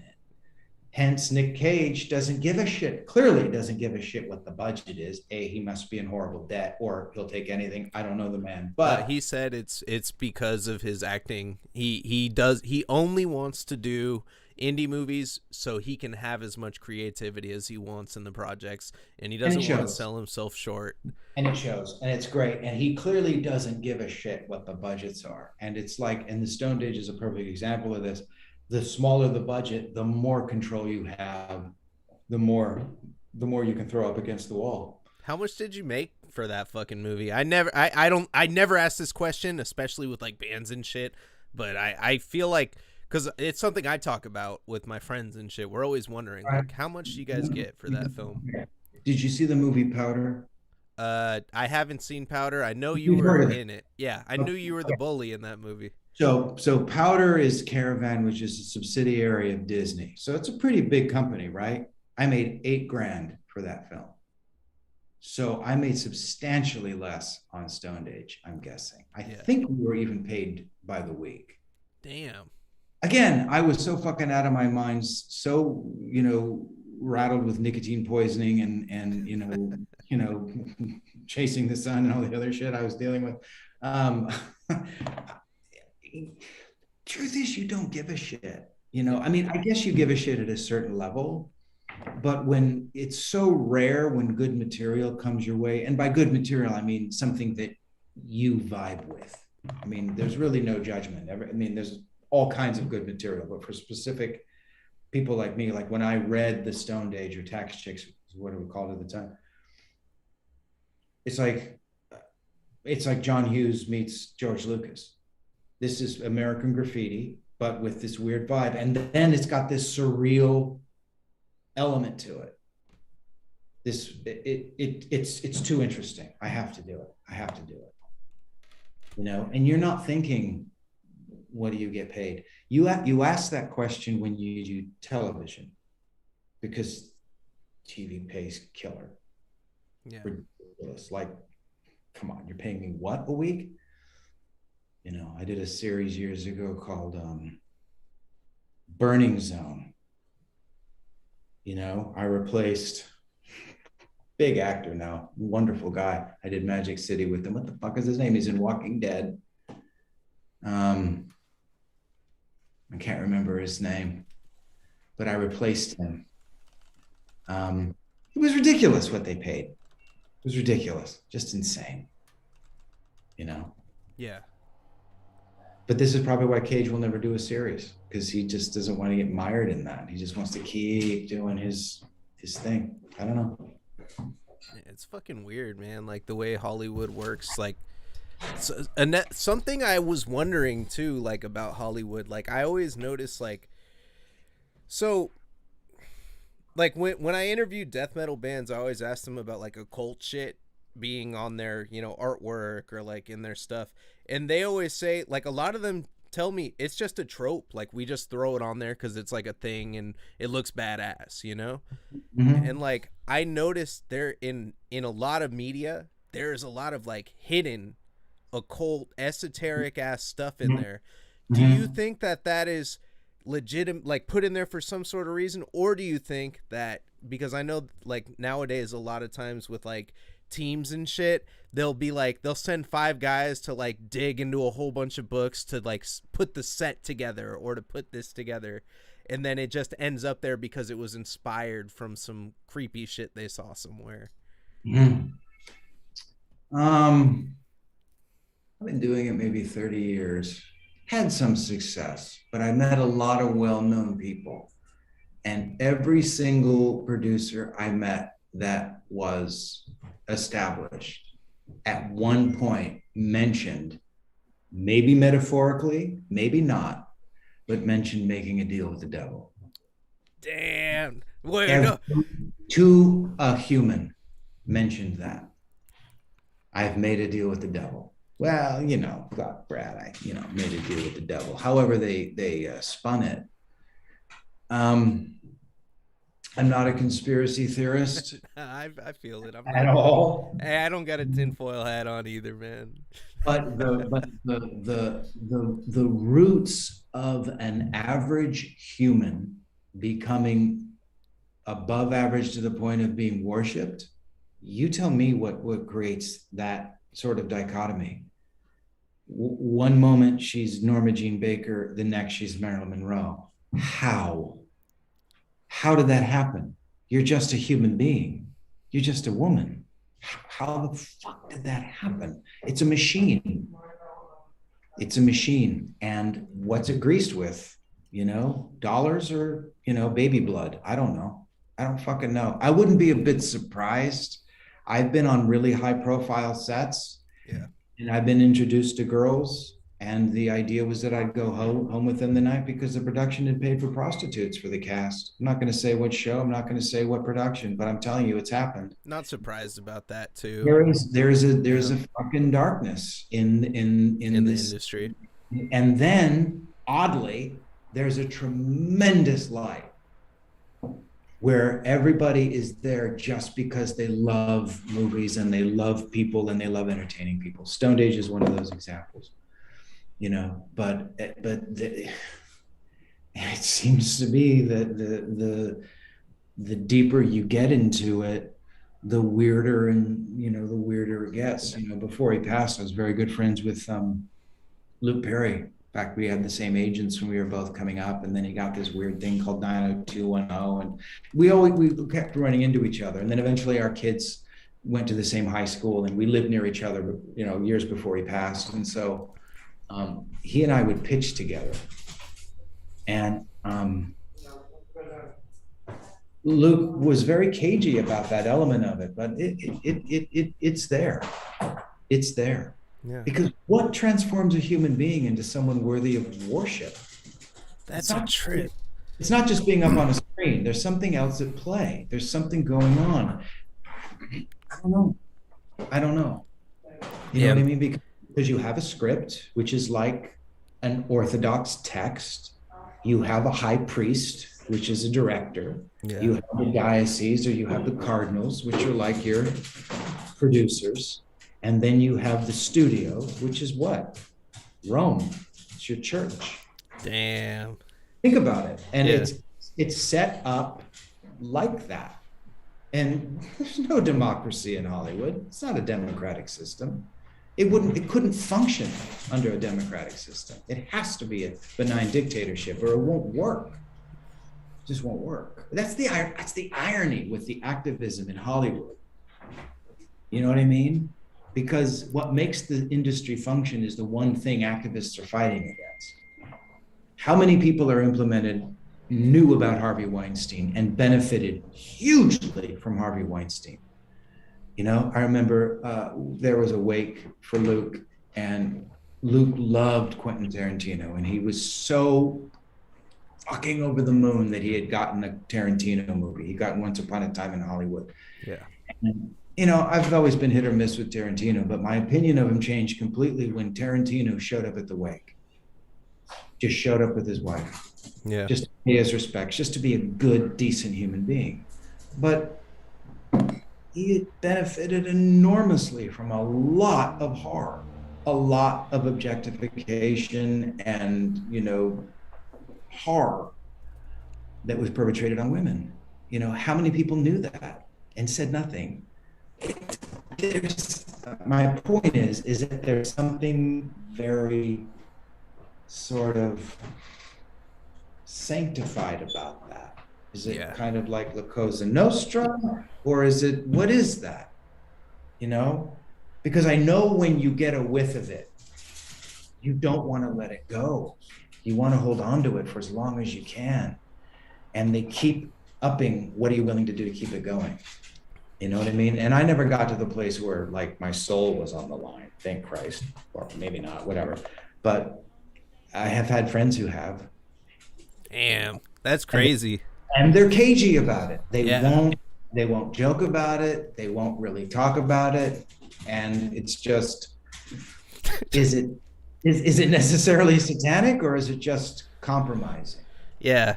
You know, because Hollywood is its own thing. It plays by its own rules, but it's very much like a cult. Yeah. It can be. It's not so much like that in indie land. Yeah. Because that's just regular people loving movies and wanting to make them. When you get higher and higher and higher and higher up into the corporate ladder, like when we were doing down Periscope, one day someone came down and said, we're selecting actors to do a little private movie for, who was the head of Fox at that time? I can't remember his name. He ran The Sun. Anyway, I'm terrible with names, the Australian businessman. He wanted a little personal movie to show on his yacht. So we just handpicked a few of the guys out of the thing, and they did a little thing for him. They never talked about what they did. Oh man. Oh Never fuck. talked about who was in it. Were they clothed? Yeah. I don't know. Hey man, they What the fuck did Toby Huss do? I don't know. I they don't know. they Or Kenny hey or any of those guys that were in it. I don't know. But the vibe is a little weird. yeah. You're not crazy when you think, oh, that's got to be a trippy place. It is. Yeah, fuck yeah. It's And I've just brushed elbows with it, whatever. But yeah. That's a you know, trip. That's a cool place to be in though, to fucking like be like, yo, I was right fucking there. I saw yeah. that shit. And you were talking about like a dichotomy. Like, dude, I feel you about like different experiencing different dichotomies and like being in different places. Like I went to Chico, California. I'm in California, so I Oh, went okay. I went to Chico, California. I spent 3 years there. It's a whole fucking world in its own thing. So Hollywood, I can't imagine what the fuck that is like. And I had a buddy that went down to LA and he said he went to a party for it was a very prominent designer. It was the son of a very prominent designer, and they were having a party and he had a whole bunch of girls do very questionable things that they wouldn't have done, Mhm. anywhere else, and he was weirded out like by it. And he's just like, yeah, man, he's like, down there in Hollywood, it's a strange place. And he's in the music industry. We worked together in the music industry, and it was just like, fuck, like it's how it goes down. you know Mm. that But shit's again, it's not all like that. yeah. It's not all like that. I mean, that weird shit went down on the set of Powder. It's all pretty much public knowledge that the director did prison time and whatever, and it all came out at our cast and crew screening. And it was, I mean, Yeah. it's a strange world because careers are made on a dime, on a flip of a coin. Yeah. You know, you said yes to that and not to that. It's fucked up because you know what though, it being on that sort of scale where it's like make or break you. Like I worked in the restaurant industry for 10 years. I've known situations where managers are taking advantage. It's like it's the same it happens all over the place too, and it's just fucking wrong, man. Well, it happens to certain Yeah. people. It doesn't happen to all of us, that's for sure. Oh yeah. My wife has been in the industry as long as I have, and oh God, she did a series with Rose McGowan, so she was kind of privy to what was going to break in the New York Times before the whole Weinstein thing happened. So, like, Oh we shit. we have an ear to this thing, and I mean, telling the truth makes you a pariah. Oh yeah. I don't know that Rose McGowan will be hired in Hollywood again, and that's I mean I think that's I don't that, that's a strange thing to me. It's an odd dichotomy because you don't get more of a kingmaker than Harvey Weinstein. Yeah. And I see him at hotels, and I'd see his cabanas, and I'd see how he conducted business, and I knew people who worked for him, and um, okay, he's a serial rapist, but he also made some of the most seminal films ever fucking made. He Yeah. said yes to movies that everybody else in Hollywood said no to. You make of that what you want, because you can't deny the one and you can't deny the other. They're both true. They're both true. Yeah. Well You know shit. what I mean? And that's what Hollywood is. They're both. It's both things are true here. You It's the worst place in the world and most magical. you think those guys that made the JCVD movies were up to any like shit like that? You know who I'm talking about? The brothers. Fuck. What were they called? They made all the Jean Claude Van Damme movies and they made American Ninja. I don't know about that. I don't know about that. Oh Um, no, I don't. I don't know. yeah, because it's I've like just, I've said, like I said, I just had. I mean, people are like, "Oh God, Brad's getting really cagey now. He knows a shitload, and he's not willing to say it." no, no, Actually, no, no. That no, I actually don't. I actually, yeah, yeah. have no regrets, whatever. But I came close. Like I literally was on the set of Down Periscope when Jim Carrey booked the first $20 million acting job because he was dating Lauren Holly at the time. I was on the soundstage when he was on the cell phone to his agent and he said, "What? They agreed to that? Oh my God," whatever the fuck he said, I'm paraphrasing. But I remember being 10 feet from him when that happened. Yeah. Nicest man you'd ever want to meet, swear to God. But the look on his face when he hung up his cell phone, I don't think I would call it just joy. It was like something that St. Paul had encountered. It's like he was hit by something. He had been made. Yeah. You know what I mean? Like Yeah. maybe there's something in La Cosa Nostra that's similar or whatever it is, but there's this point that I've observed where your life will never be the same, ever. And you can try to run away from it and do funky paintings or do whatever he's done, but he's still one of the most recognizable people on the planet. Oh yeah. This was that moment right when that happened. Yeah. And I was, oh my God, I'm seeing that. Yeah. I'm seeing that. Or when Kelsey Grammer's driving up in the car that he literally 2 days later was going to wreck. It's like, I'm seeing that. Weird. Or when Victor Salva says, "You're doing really great work in Powder, but I got this history and I did this thing." And I remember looking in Victor's eyes and saying, "You didn't do a fucking, you didn't do anything really horrible, did you?" I mean, I had this feeling, this horrible sinking gut feeling. And he told me what he had done, and he told me what had happened on Clown House. And nobody knew. And then at our cast and crew screening, there's all these outraged people, Damn. Your director's a child molester. Fuck. Now, I knew, and I felt horrible and shitty. Yeah. The Grips didn't know. The Best Boy didn't know. A lot of the other leads didn't know. I don't know that Lance knew or fucking Jeff Goldblum knew. And it was like, what the fuck? Maybe they did. I don't know. But it was a very odd way to find out about a thing like that. And then when you would go into, because there's two Hollywoods, there's your Hollywood and my Hollywood, because we're fans and we love movies. And then there's business Hollywood, which is casting directors and producers. They are completely separate, totally separate. If you do Black Widow or a Marvel movie, they'll blend. Dune, they'll blend. But in my world, they very rarely blended. So having done Powder, which was, I thought, a really beautiful film, because of what had happened to Victor or what Victor had done, the bad choices that Victor had made. But again, my experience with the man was he was incredibly creative and very, very sweet. Only my experience. No one in Hollywood wanted to see that film. Yeah.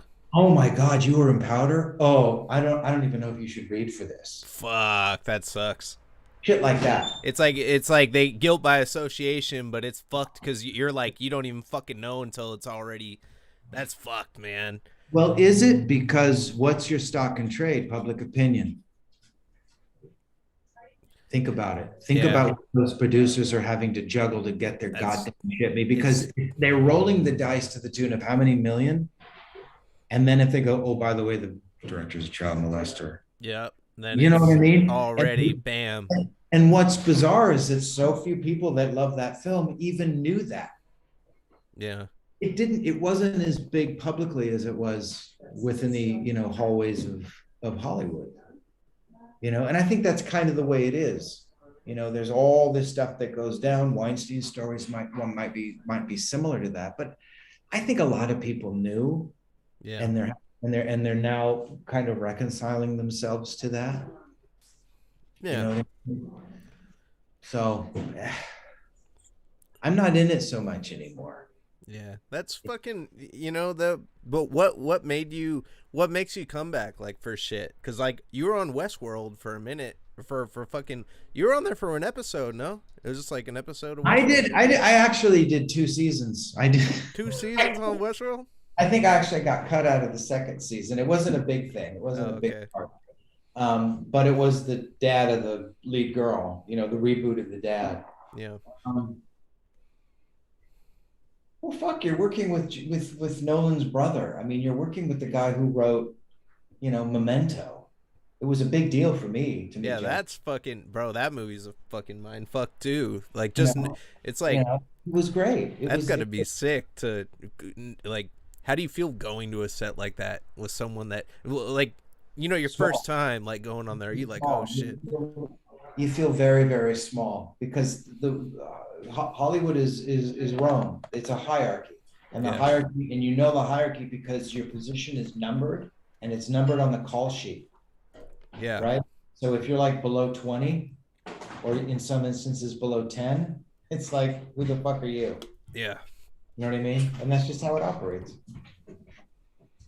You know, That's it's fucked up. Cause Hubs is like fucking up here for me, man. well, but I was high on the I was high on the call sheet when I think I was number two. I would think it was Mike and then it was me. You Yeah, know, this stupid fucking thing. And it's only designed so that the assistant director can make sure everybody's there and everybody gets paid or whatever the fuck it is. I mean, yeah, it's not designed to be a hierarchy. It's just a game that actors play. Like, oh, I was number 12. Well, I was number three on the call sheet on that one, or I was number one on the call sheet on that one. You know, whatever the fuck it is. It's lame. But it's how you feel because my daughter just started doing this. I mean, she's in the new Stallone movie Samaritan. She's got a good part in that. all right on. But she did a pilot. She did a thing on Netflix called "I'm Not Okay with This," and then COVID hit. And the problem with COVID is that actors no longer go into rooms anymore with the people that can hire them. So you can't vibe with the director. Fuck, that's like you gotta. You're just you're just another face on tape. You Yeah, feel what I'm saying? yeah, And yeah, it's really changed because my wife's a little bit younger than I am, but my daughter just turned 22, so she's in a whole new generation where she's going to remember what it was like to audition live because Hollywood's not going back to the live audition. They're going to stay on tape because it's so much cheaper and it's effective, but it's not the same. they're fucking up, man. They're fucking up. I agree with that because the terror you feel when you go into a room with a producer or director. Like I read for Tenet and I met Christopher Nolan. There's a difference when you meet the guy who made fucking Batman Begins and you like shake his hand and look him in the eye, or I just went on tape for no. You are totally different when there's that human The contact. performance anxiety, it like, Oh, the performance I, anxiety is your best friend. It's your yeah, best friend as an actor, but you're doing it in your best. Should I do another take? I don't know. How do you feel? I think I'll have a cigarette, another drink, and go whatever. And yeah. pop an oxy or whatever the fuck bullshit actors are doing now. They're not in the room. They're not in the room with the person who can hire them because now the director can't say, you know what, can you just do a little something else in the back end, or could you just change that one line? None of that happens anymore. So I don't know what's going to happen. I don't know what the quality is going to do. I don't know. I'm starting to see it's getting a little weird. I don't know. Yeah, that's fucking bizarre, dude, that they're doing it like that. I can't it doesn't make sense to me. I mean, how are you going to do it? You're just going to look at somebody and then they come in and they could be completely different than, what their shit looks like. And you can't get feedback in the room, which is Yeah. how you got jobs in the day. They were Yeah. like, okay, great, but can you do it like this? So that when you got out of the audition, your buddies would be like, how many times did you read? I read 3 times, man. Well, if you read more than once, they're interested in you. You see what I'm saying? So Yeah. there's all this inside actor bullshit that happened. That doesn't happen anymore Yeah. because the tape is the audition and the callback. Because if the casting director likes it, they send the same tape to the producers and then they send the same tape to the director. So It's kind of like how so like wrestling now so my show is death matches and death metal, so we're wrestling and death metal, so I was going to perfect. talk I about fit in great. I yeah. do neither. Okay. Well, no, man. Hey, man, Stone Age is metal as fuck, and Crump's Okay. brother is the closest thing to a wrestler that we will. Oh, Michael. Yeah, Mike Wiseman. He Yep. was Yep. kicking ass, dude. He kicked that fucking door in, and you guys grabbed the fire pokers. Oh my God. Mike Wiseman kicked that fucking door so hard the first time they had to redo it because his whole body went through it the first time he did it. And Jim goes, well, Michael, you need to make it look like it's difficult to get through that door. And Mike's like, okay, don't give me fucking steel-toed biker boots then, jackass. Fucking A. Oh, You know what I mean? he was wearing. He's a big dude, but he's so sweet. He's so cool. I did Yeah. a horror movie with him later in my life. You did. Fuck. What? I haven't seen it. I gotta see Salt. I have to see Salt. I need. You made your own movie. You Done it made twice. I need to see that shit, man. I don't. Where the fuck can I watch Salt is what happens when you're like, okay, I want to make a movie, and I don't want to leave my house. Like I don't even want to go outside my house. Maybe for one scene I'll go outside my house. That's what Salt is. How do I make a movie for literally no money? And I sold it. You know, whatever. It was an experiment. I had a ball making it. It's weird. I mean, if you were on my Instagram, you've seen the trailer for it. I've seen some of it, and I was like, "What is this? Like, where? Like, how is? I can't find a DVD or where is it? Where is you it? think fucking Stone Age is the fucking holy grail of cultism, motherfucker? No. Salt is the diamond. You can find Salt. I'll find it. Nowhere. One person on Instagram said, "Oh, I found it on eBay." Oh crap! Probably some fucking coke whore who's like, "What am I doing with this fucking thing? I'll sell it to you for $1." I mean, I'm telling you, it is the hardest movie in the world to find. I don't even have a. You don't even have a copy of your own. I have the master of it, but it's on a crazy fucking weird, deck that you can't play. Did you do? You did everything though. You did the editing and. Oh no. Who was behind? Who did that project? I mean, shit. I wrote it and directed it and shot it in my house and I cast it and I, with my wife, we worked very closely together on a lot of it and designed the costumes and the sets. Yeah. And then I hired an editor who now cuts huge movies. He's doing the guy who did La La Land. What's his last name? That guy. He's cutting his movie now. No shit. And I hired a DP and I hired an editor and I hired a sound guy. Yeah. And I said, I just need people that have no credits and want to work for free. And all these hands went out. Good. Yep. They're trying to get that reel together, huh? For their career. we had no Satanism on that set, no drinking baby's blood on that set. It was straight indie world.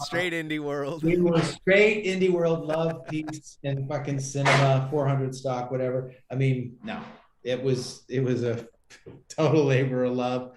We cooked breakfast for everybody. Everybody was home by 5. Yeah.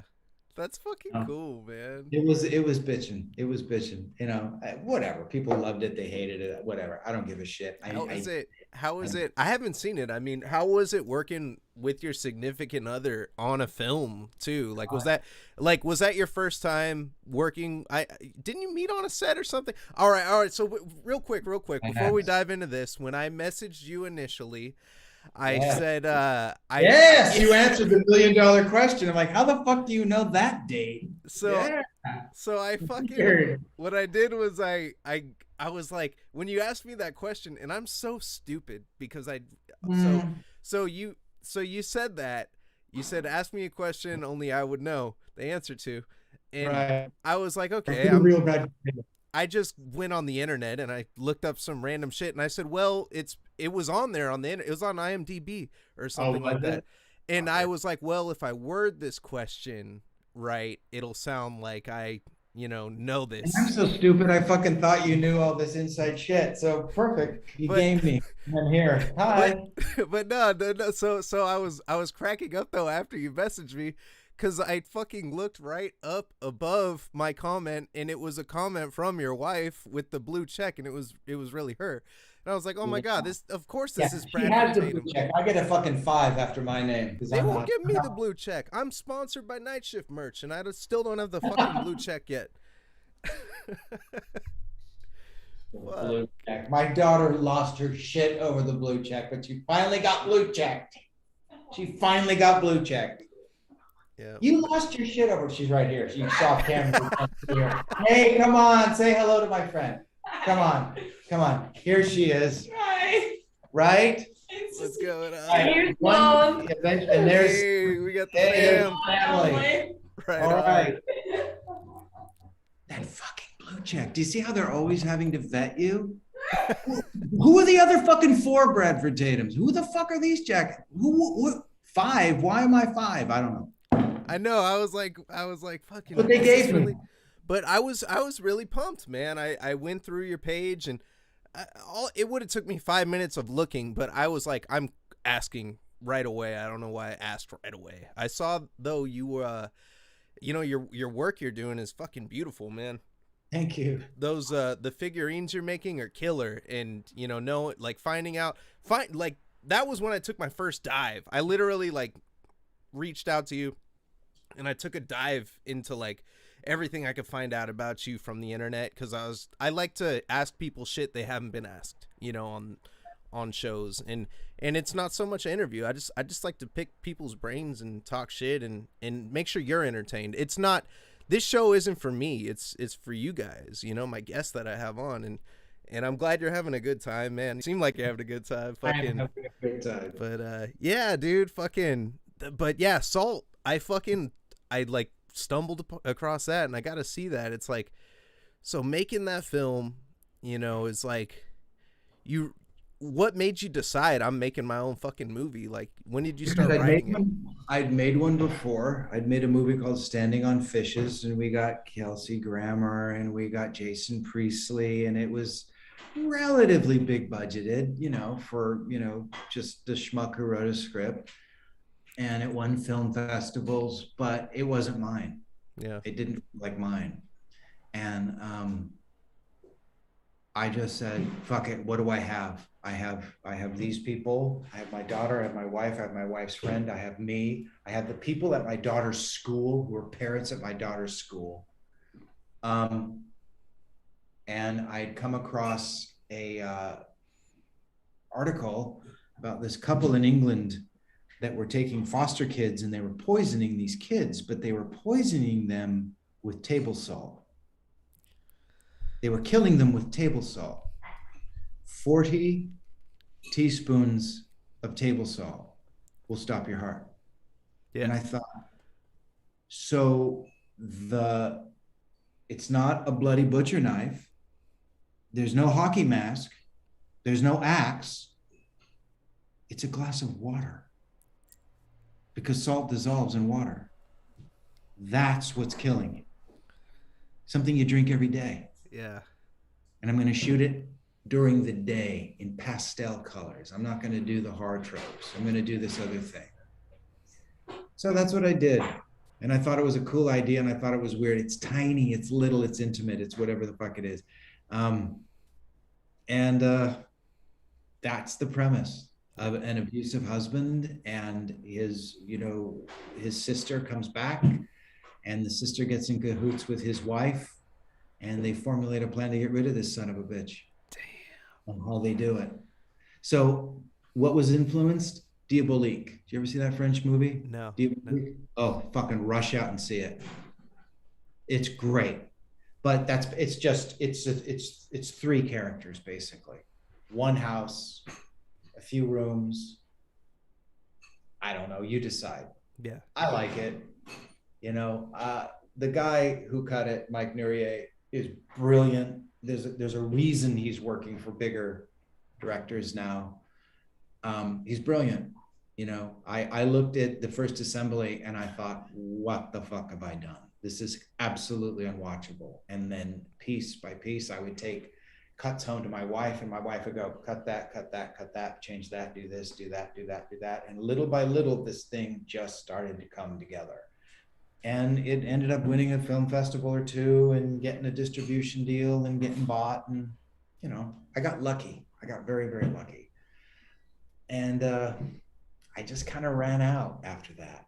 I don't know that I'm a filmmaker. I like the writing of it a lot. And that's kind of why I'm more focused on novels and books at this point. Yeah. It's funny. It's funny how you discover like what you really love to do, like fucking from doing different things. Like I was a musician.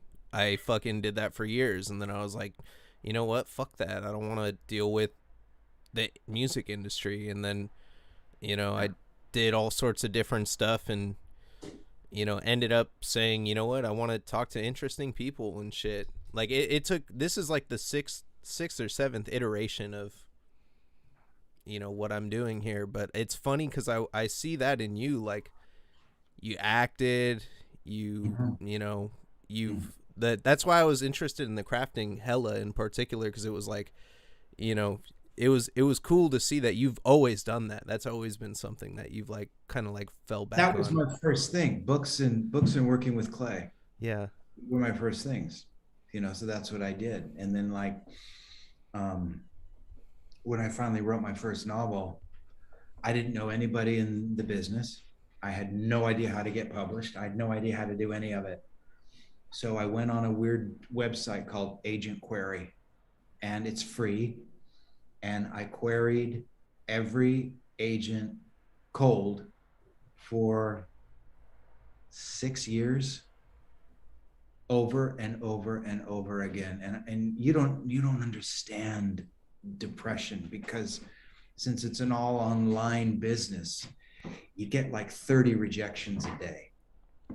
It's absolutely soul crushing. And I got really, really, really, really fucking down. And I was at the end of my spiritual rope. I was done. I just couldn't see the point of it. And a voice in my head said, 10 more. I said, 10 more, man. I must have queried 300 fucking agents. 10 more. Literally, it was the 28th of October, 2014. Voice in my head. I got up and I queried 10 more. That evening, an agent in New York said, "Book's sound interesting. I want to read the manuscript." I had the book sold by March. Huh? That's And that fucking was just, nuts. but that was just a fucking fluke, because my agent and I had gotten in a quarrel about a plot point. And he said, "Well, I've got this friend. He's an editor at one of the bigger publishing houses. He'll read it as a favor to me because we're friends. And if he thinks that I'm right, you're going to change it." I said, "Great. If your friend thinks it's right, I'll change it." Well, his friend worked for HarperCollins, and his friend loved it because his friend was a horror movie fan. His friend loved horror movies and loved the idea that a novel was written about the birth of the horror genre in Hollywood. He's Yeah. like, "I've never read a book like that. I'm a total." What are the chances? That's talent? That's Bullshit. what does it. Yeah, no, it's who you But it fucking ain't know. talent, brother. That ain't Yeah. talent. Yeah. I mean, anybody who's fucking successful got lucky. Yeah. It all Timing. lines. It's time. It's hard work and timing. That's what I hear from so many people. My father used to say, it's opportunity. It's when opportunity meets hard work. Yeah. But the most important thing that I always like live by is closed mouth doesn't get fed as well. It's like you have to fucking go for it. You have to put Right. yourself in Mm-hmm. that position for anything. Like when I decided to do this show, I was like, I'm fucking asking everybody like that I want to have here. I'm asking everybody. I don't give a fuck if they don't respond to me.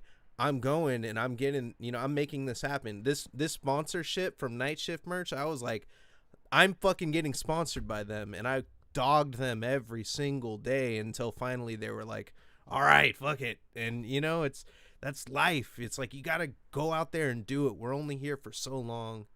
And that's fucking crazy that you never gave up, man, and you did it, and you got to. No, no, and I'm telling you, it's if you could bestow on anybody one quality, it would be tenacity.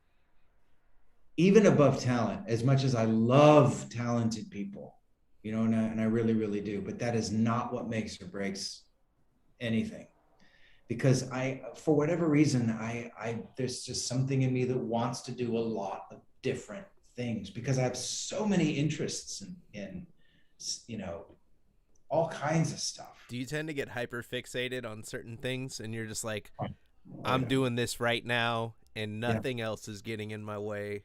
No, it's an illness. Yeah. No, there's an absolute fucking imbalance at work. I'm not saying I'm on the spectrum or anything. Maybe I am. I don't know. I do. I'm guilty. I mean, I'll I fucking get very, very focused. Yeah. And then I get interested in something else. And it's not a question of, oh, you gave up on that. It's, well, how does that feed into this? yeah. Or when this becomes like, I had this friend who was a brilliant fucking cook. I mean, unbelievably excellent, 7-course meals, but he was a production assistant. And I said, I don't understand, Mike. Why the fuck don't you do this professionally? He says, well, I don't want it to be a job. I don't want it to be a job. And I thought, oh, well, I don't know that I 100% believe that, but I understood it. I understood that. And, you know, the greatest experience I've had to date was being a dad. I wrote a book about it. I mean, the first book I wrote, I Can Only Give You Everything, is about the 4 months I was left alone with my 10-year-old daughter because my wife went off to New York to do a job on a soap opera. And I never had interfaced with her completely alone before. Yeah. And I had to get her to school and get her fed and and put her and I literally wrote the book while I'm taking care of her. So I'm writing the book in like 10 minutes snippets, snatches, this, that, the other thing, just trying to bring the story together about my relationship with this incredible being, and it's all the same shit. It's all the same if you think about it. Raising children, building furniture, making sculptures, writing novels. You put your heart and soul into something beautiful will come of it if you stick with it. Don't focus on what, that's what I tell my kid. Never focus on what it gives you. Always focus on what you can give it. It helps if your wife is gainfully employed like mine is. Okay, I get it. Whatever, I'll just be honest. And not everybody can do this because there's a lot of intense financial situations out there. But if you're in a situation where you're blessed or you've got a day job or whatever, it doesn't diminish your efforts if you're not making a living doing it. I just don't believe that. I mean, you got to remember the man who discovered evolution. I'm not talking about Wallace. Darwin was not a professional scientist. He was dabbling in natural sciences when he figured out natural selection. I mean, Wallace figured it out, in tandem with him. But so many beautiful things were discovered by people simply because they were interested in them. Yeah. And we live in a culture that is so fixated on how you make your bread, and look, I don't begrudge anybody having to do what they got to do, but it's what you kept saying. It's the heart behind it that matters. Yeah. It's the heart behind it that matters. And you're going to hear that you're going to see that in a Rob Zombie movie. You're going to hear that in a Sex Pistols song, even if it sounds like cacophony to you. If it just sounds like, strange, thrashy, death metal, Cro-Mag thrumming, those guys might be amazing dads and love what they do. Love the wall of sound that they make, and they're really good, loving, hardworking dudes. Initially, I wanted to just interview wrestlers, like deathmatch wrestlers, because they're fucking crazy. They get pins in their head, and they're bleeding all over the place and doing all this crazy shit. Yep. And it's just like they put their lives on the line for this shit. And I fucking initially that's what this show was just gonna be, but then I ended up getting, I booked a guy from this one band that I really listened to, and after we talked, I was like, this has been like one of the most insightful conversations I've ever had. And it's something I find like that blends in together. They're two totally different worlds, but they fucking blend together because these are individuals that in death metal, they do their song and they let it out, and that's all of their everything. And these wrestlers, they're in their match 6-7 minutes, they let it all out, and that is their fucking like, it's kind of like they let all that shit out, and then they have this they have this like calmness, insightfulness when they talk, and it's so interesting to fucking hear that from these people. It's insane because hearing all their perspectives, like, yeah, dude, there's some of the calmest, like, nicest people I've ever met, and you know, asking them about like why they do this or why they wrote this, or you know, they're smart, they're technical, like death metal is a extremely technical music to play, and it's so cool, man. And I was just like, fuck, death matches and death metal, it came on the fly, and I was just like, you know, these people are just so intriguing to interview. But fuck, I need to get some horror buffs in here too, because Yeah, it's you do. Big audience. it's the same shit. To be honest, like, I don't really care who sees this except for the people that, you know, the people that care to watch. And it's like, I love you know, I just love fucking hearing shit, man. I can't believe I didn't know you were a horror buff like that, man. Love it. That's Yeah. fucking wild. Yeah. I like life. I like people. I like what they do. They're, I mean, as Maud says in Harold and Maude, you know, they're my species. You know, and especially nowadays with all this fucking judgment flying all over the place, it's just like, you don't know these people. Yeah. You don't know how they put food on the table. You don't know, you just don't know them. You just don't know them, and it's easy to judge them based on, you know, certain triggers or catchphrases or, you know, public associations or things that they do. But I mean, Anthony Bourdain did a great series about that. I don't know if you saw that. You know, before he died, he went down to, I think it was Appalachia or someplace in the South, or one of the more rural areas of America. And it was right before the 2016 election. And he sat down and he talked to these people, and he had ribs with these people and drank beer with these people and talked to these people. You know, why would, you know, someone like Trump be appealing to you? And they had good Oh reasons. yeah, absolutely. They had good reasons. It didn't, I mean, whatever the fuck thing he is, Yeah. the reason something makes sense to you, this whole thing about sense making, you know, trying to stay focused and balanced. It makes sense that Michael Hubbs would blow his wad at an appropriate time in his life and become a decent, you know, contributor to society as he grows up. Just like it would make sense that a death metal guitarist would be a really great husband and dad, because he appropriately deals with his demons creatively. He's Yeah. not out there completely oppressed and suppressed, opening up on a fucking nightclub in Florida. Do you know what I mean? Yeah. He's, so you have these assumptions about these people because the music you think is satanic, or it's loud, or it's cacophonous, or this or that, or it, or Yeah. whatever your issues are, but you don't understand there might be more in common with death metal and Bach, right? Absolutely. You fucking break it down. There's a How many, guy. I mean, come on. But it doesn't dawn on people because they're too busy judging it. Yeah. There's a guy I want to get on the show super bad, and he hasn't responded to me, but he was in jail, and he wrote an entire like song, and I mean wrote the music to a song, like the tabbed out the guitars on a piece of paper in his head and wrote it down before recording it. And I'm like, that's like Beethoven type shit. Like, he made it without hearing it, and he made it happen. And he does, you know, he, like, everybody knows about him kinda in the industry, but there are a lot of people that still haven't heard about it. And I'm like, I need to talk to this guy to figure out how he did it, you know? You're tenacious enough. I'm sure you'll get him on your show. You just keep fucking hassling him.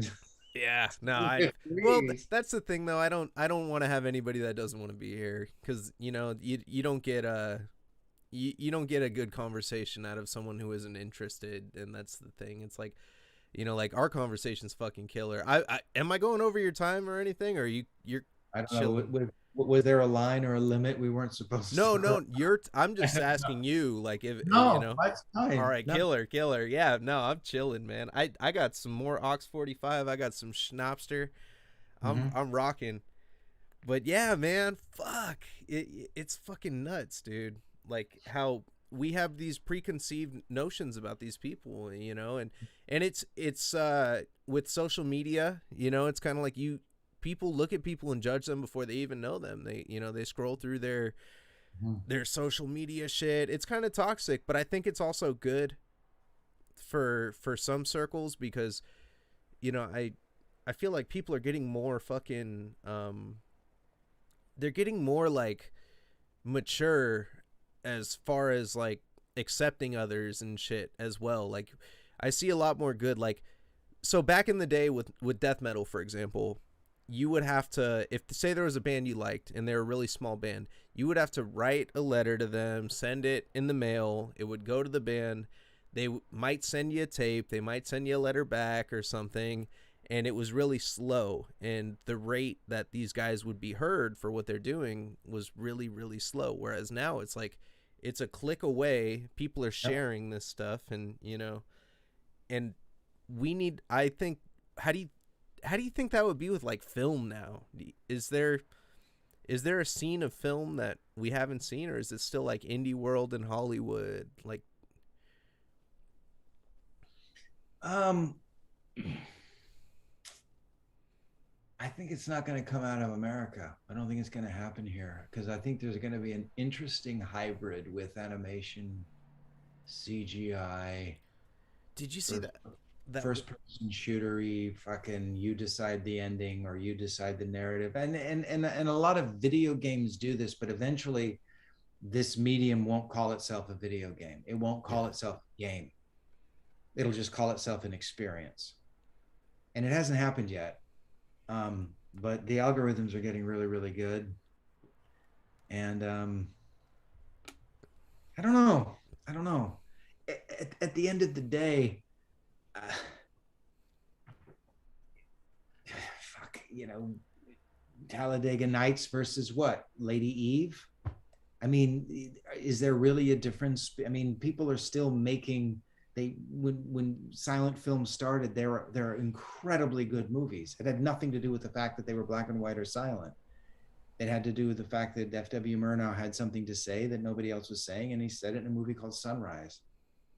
You know what I mean? Or that the horror genre was invented after World War One because the Germans lost that war. It's the first war they lost, and what it did to them psychologically as a people. And you're in all these Bahnhofs across Germany, and there are all these amputees selling pencils, and they're fuck. blind, and they're pink stubs, and it's like the beginning of horror, body horror It's starts. reality. It's the reality of the failed Weimar state, which horribly leads to the rise of Hitler. But it's the first honest examination of a nation's broken soul, and that's the antecedents of horror. So that's a fucking Walt Whitman in a weird way. I mean, that's the basis of poetry if you think about it. And I'm not saying that other cinema doesn't do it, but horror did it in the most visceral way you can imagine. The complicated shadows of Berlin, of Ufa, of those early silent cinema studios, and what they were doing when they just pushed the medium in a way that, I mean, they literally, I mean, maybe it was a gag, maybe it was a gimmick, but Carl Laemmle literally had to hire nurses for screenings of Dracula because people were so fuck Dracula, Phantom of the Opera. People were so shocked at what he was doing. You have to understand, Fuck. they had never seen it before. Yeah. My daughter's daughter is going to see The Exorcist and laugh at it. She's going to laugh her Oh little yeah, ass yeah. through it. But that's what seeing Phantom of the Opera was like. Yeah. For they Seeing it Phantom of the Opera in 1925, when that fucking thing yeah. first came out, was as shocking as The Exorcist for those audiences. Yeah. And that's in the book that I wrote. I mean, that the idea that you can communicate, and that's timeless.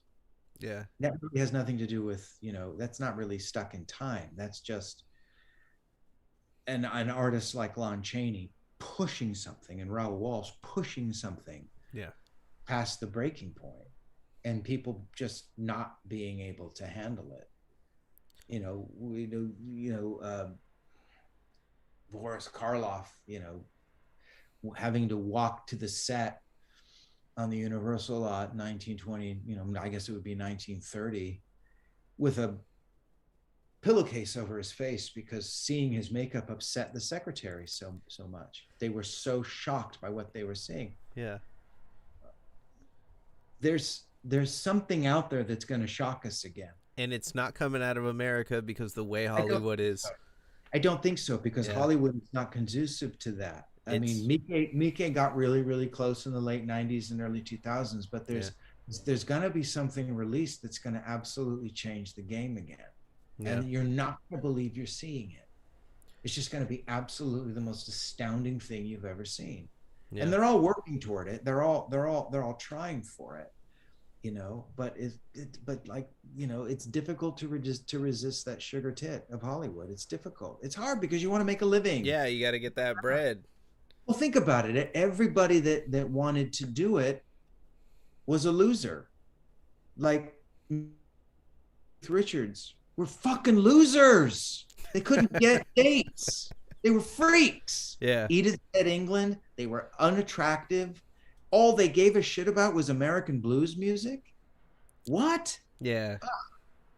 That's not why you get into this. Exactly. Yeah, that's the fucking get thing. into this because the world is giving you a free fucking pass. You get into it because you want to fucking matter. And then when you figure out that you matter without it, you're like, well, I'm kind of okay not doing it anymore. Man, so that's fucking crazy you say that, because that's like giving me revelation. I did so when I used to be a musician, I was doing shows, and I never really resonated with an audience. And the one time I did, finally, and it clicked, I remember I quit my job. Like, I fucking, everybody was, I literally did everything I wanted to do. And it took so much work to get there, and I got there, and I did it finally. And I was like, fuck this. Like, I did it. I did it one time. I don't want to do this over and over again. Like, yeah, it's a great feeling, but if I did it over and over again, I'd lose that, that feeling. Now, do you feel like you let something go? No. Do you feel like you didn't cash in properly, or you didn't fulfill your promise? After I feel like after I felt like I did for a couple years, and I was really bitter about it because I didn't, continue doing that. Like, I pretty much set everything up to where I could have, continued to do more shows, and I had people requesting me to come to places and do stuff like that. But I kind of like got to the point where I'm like, I don't really want to do this anymore. I started doing different things to figure out what I wanted to do. And it wasn't until I started doing this show was when I realized, like, okay, this is what I want to do, because it isn't just for the viewers. It's good for the viewers, but this is for me at the end of the day. Ultimately, it's like, I want to have great conversations with people and fucking, hear what they have to say. Interesting people that interest me, because I know I have good taste. Like, fuck.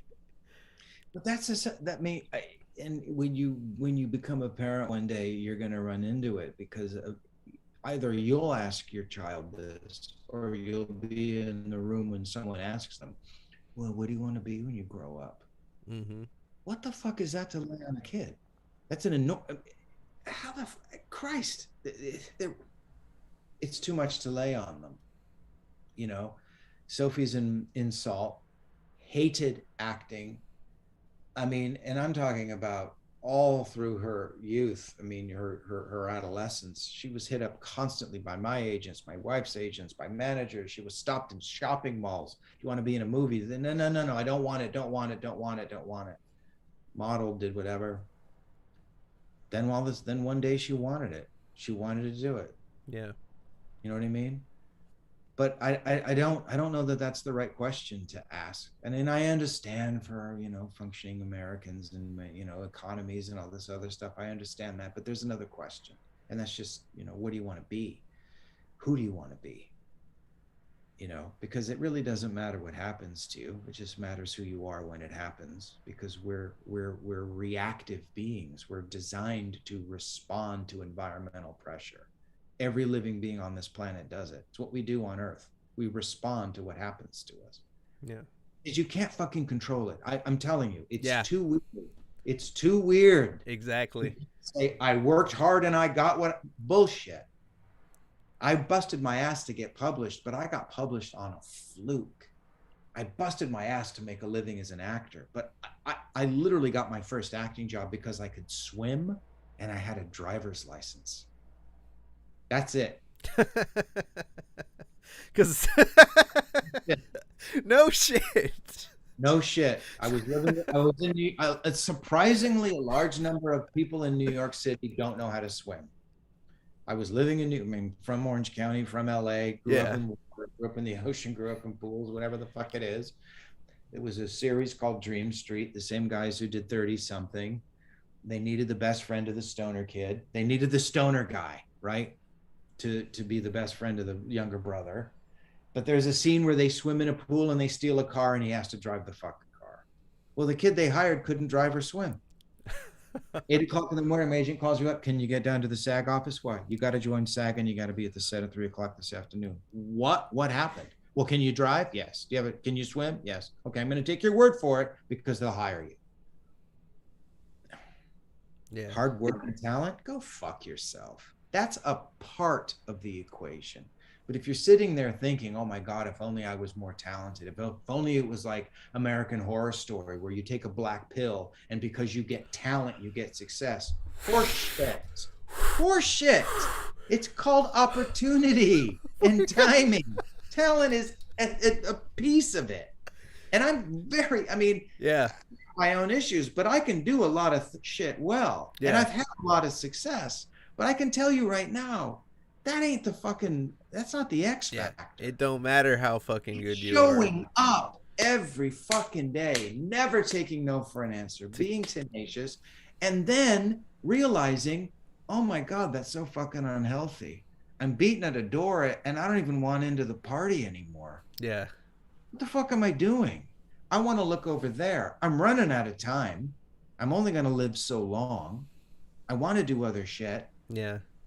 I want to build things, touch things, sculpt things, write things, meet people, whatever the fuck it is. Oh, well, you're not Stephen King. Well, Stephen King's not even Stephen King.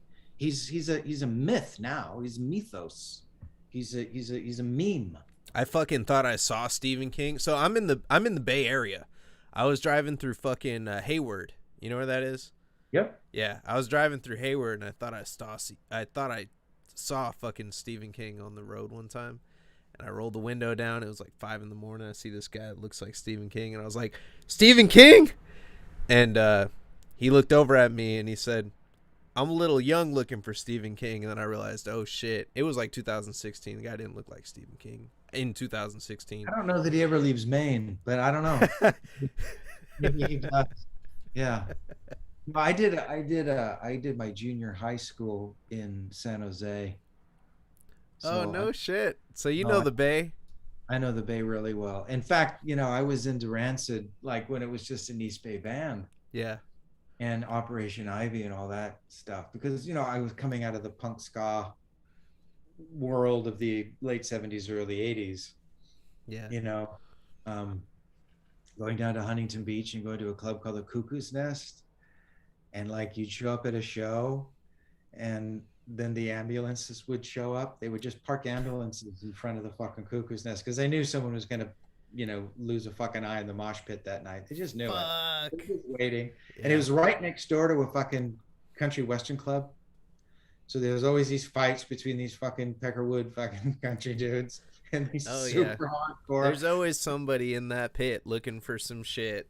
Always. Oh my God. Because it was right when that oi boy kind of Nazi punk thing was starting to sort of happen. Yep. The kids showing up in the Izod shirts and this super clean straight Yeah. edge look and the fucking Oxbloods, and then they were the people that I knew as punks that just were all colorful and tattooed and looked like birds or whatever, you know.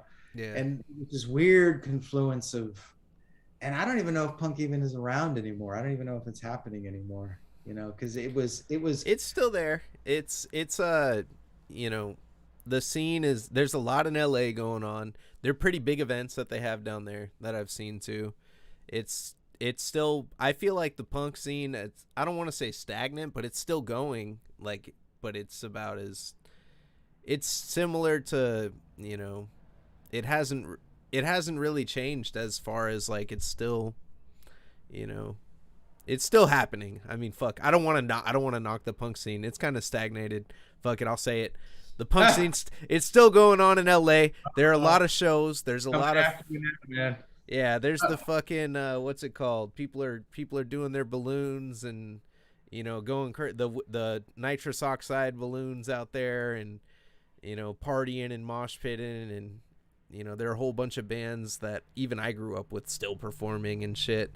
But it's more like thrash punk is what's going on. Like you remember like Angry Samoans Oh back God, in yeah, sure. dude, I fucking love them. They I didn't give a saw fuck. I saw a double bill of, I believe it was Black Flag, the Angry Samoans, and Los Olvidados. That's nuts. Because in those days, the songs were so short that a set was like 10, 10 minutes. I mean, their sets were so fast. What are they for? And then they would just launch into a thing. It's over, and then the next band would come on, and I was more kind of in the circle jerks, Okay. germs, stiff little fingers, Ramones.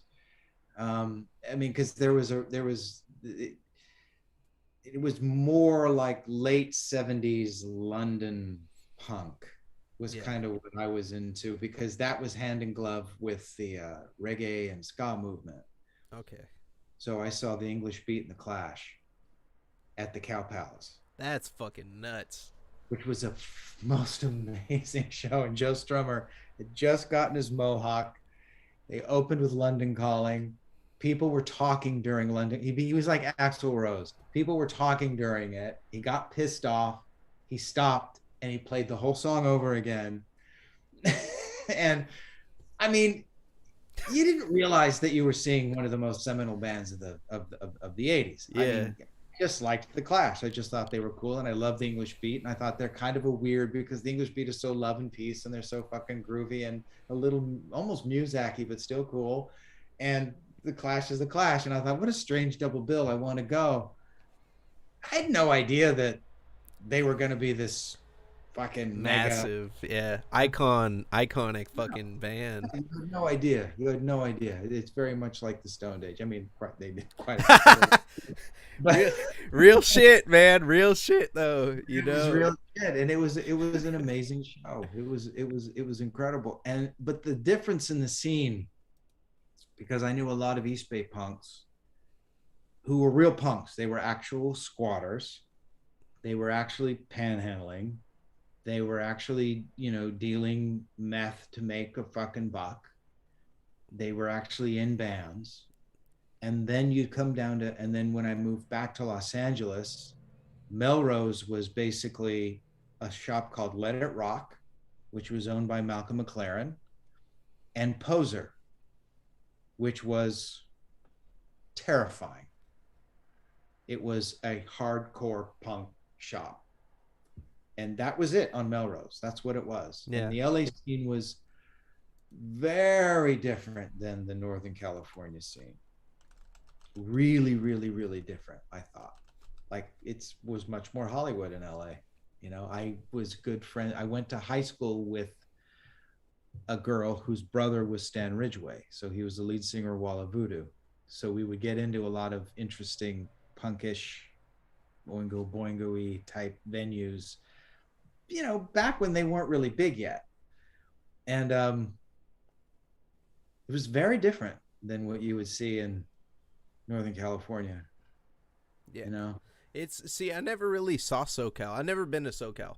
I probably went to Disneyland when I was like fucking 5 or some shit. Like I remember vaguely Disneyland. That's my only time being Mm-hmm. down there. But I've heard a lot about the scene. A lot of my friends that go down there, they're like, it's fucking killer. Like you got to get down here. It's like, and I can't, you know, I don't know, man. It's like I need to go check it out because I know the metal scene is crazy down there right now. They got a lot of grind bands and shit. You ever heard of grindcore or listen to grindcore? I've heard of that. Yeah, it's like super My day, fast. I mean, we, you know, there was punk and then there was thrash. Yeah, like Okay. Exodus and shit. Right. And then, there were bands like the Cro-Mags and I mean there were, 7 Seconds and, Jodie Foster's Army and God, Millions of Dead Cops and Black Flag, of course. And there were all kinds of these little, and in those days, you would have to get their records either at their shows in the back of their shitty Pacers. For some reason, a lot of these guys drove these crappy Pacer cars, or you'd have to get them at the punk section of Tower Records on Hollywood Boulevard. I'm in Sunset Boulevard when that was still open. In fact, one of my first jobs, I worked in the book department of the Tower Records in Palo Alto. Oh shit. So I literally, where my book stand was, where I was selling the books, it was right by the import section. So I got all the fucking punk shit that came out of Germany and So Sweden. you're getting the first look at all this shit. I was getting all the first look, and Yeah. it was amazing because you'd get the disc and you get the art, and it would be, Oh yeah. like the first Gigi Allen out record I bought. This Oh little my god. shitty fucking 45 with just this crappy photocopied cover, Yeah. and you just put this thing on, and then it fucking exploded, and you were just like, "What the fuck was that?" And it was amazing. Or Dead Kennedys, Nazi punks, fuck off. They used to have the little cloth fucking armband that Yeah. went with the little 45. I mean, weird little shit like that. It's just Dude. Oh my god. I need like just 30 seconds real quick. I drank a lot of Ox 45.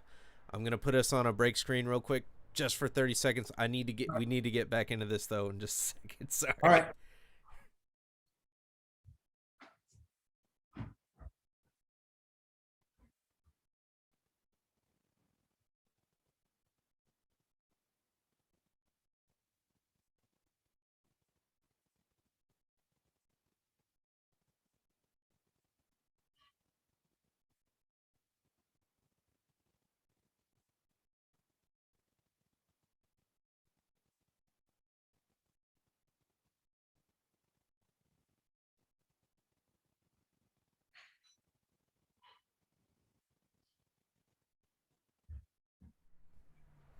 All right, killer.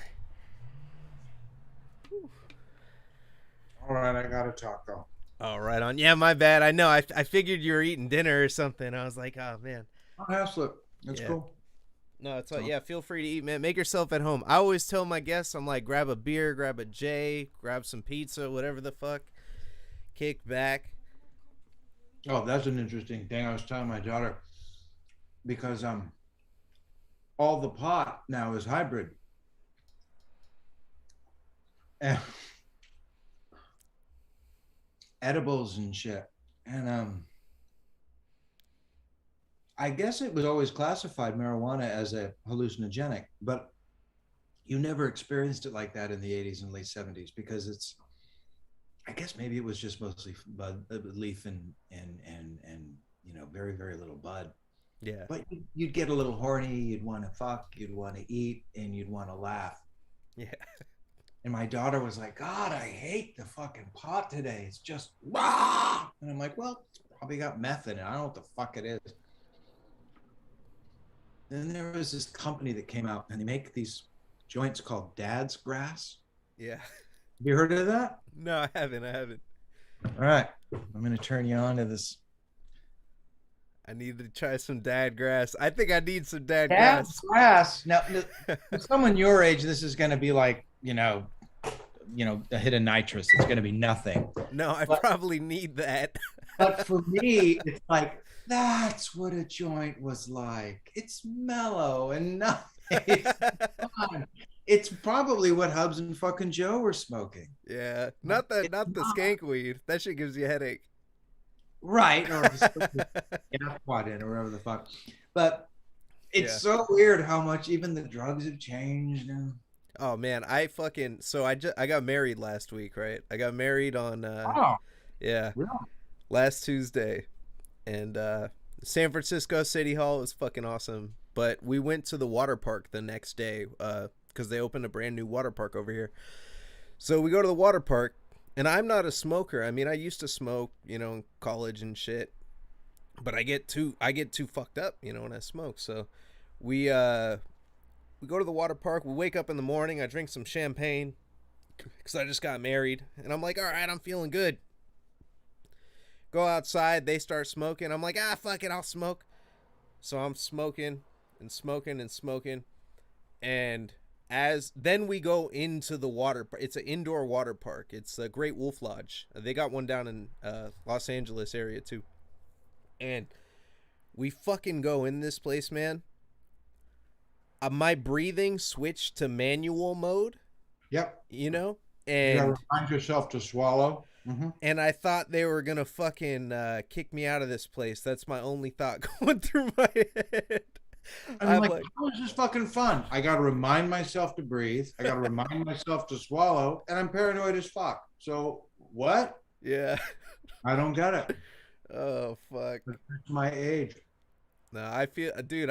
I'm in the same vein, bro. I feel that shit. I fucking hate. I hate that shit. It sucks too because it's like I go Oh, back to it. it's You know. too. It's just too fucking strong. Yeah. You know what I mean? I mean, no, no, no. And I tell some people that story, and they tell me, "Well, let me get some of what you're smoking." I'm like, "No, no, no, no. You don't want No, to be where I was. Like, fuck no, that." it's terrifying. It's terrifying. No, I hated that. You know, I don't know. I don't know. My daughter's actually very, very, very responsible. They call her mommy among her friends. She's the mommy. She's the one who keeps everybody's shit together. She's good. I think that reflects well on my wife and I, the way we raised her. Oh hell yeah, man! You Like know, that's. I mean, shit. Back in the day, I probably wouldn't care, but that was, when I was 20 and didn't give a shit about anything. Like when my Chico days when I was telling you about Chico, like.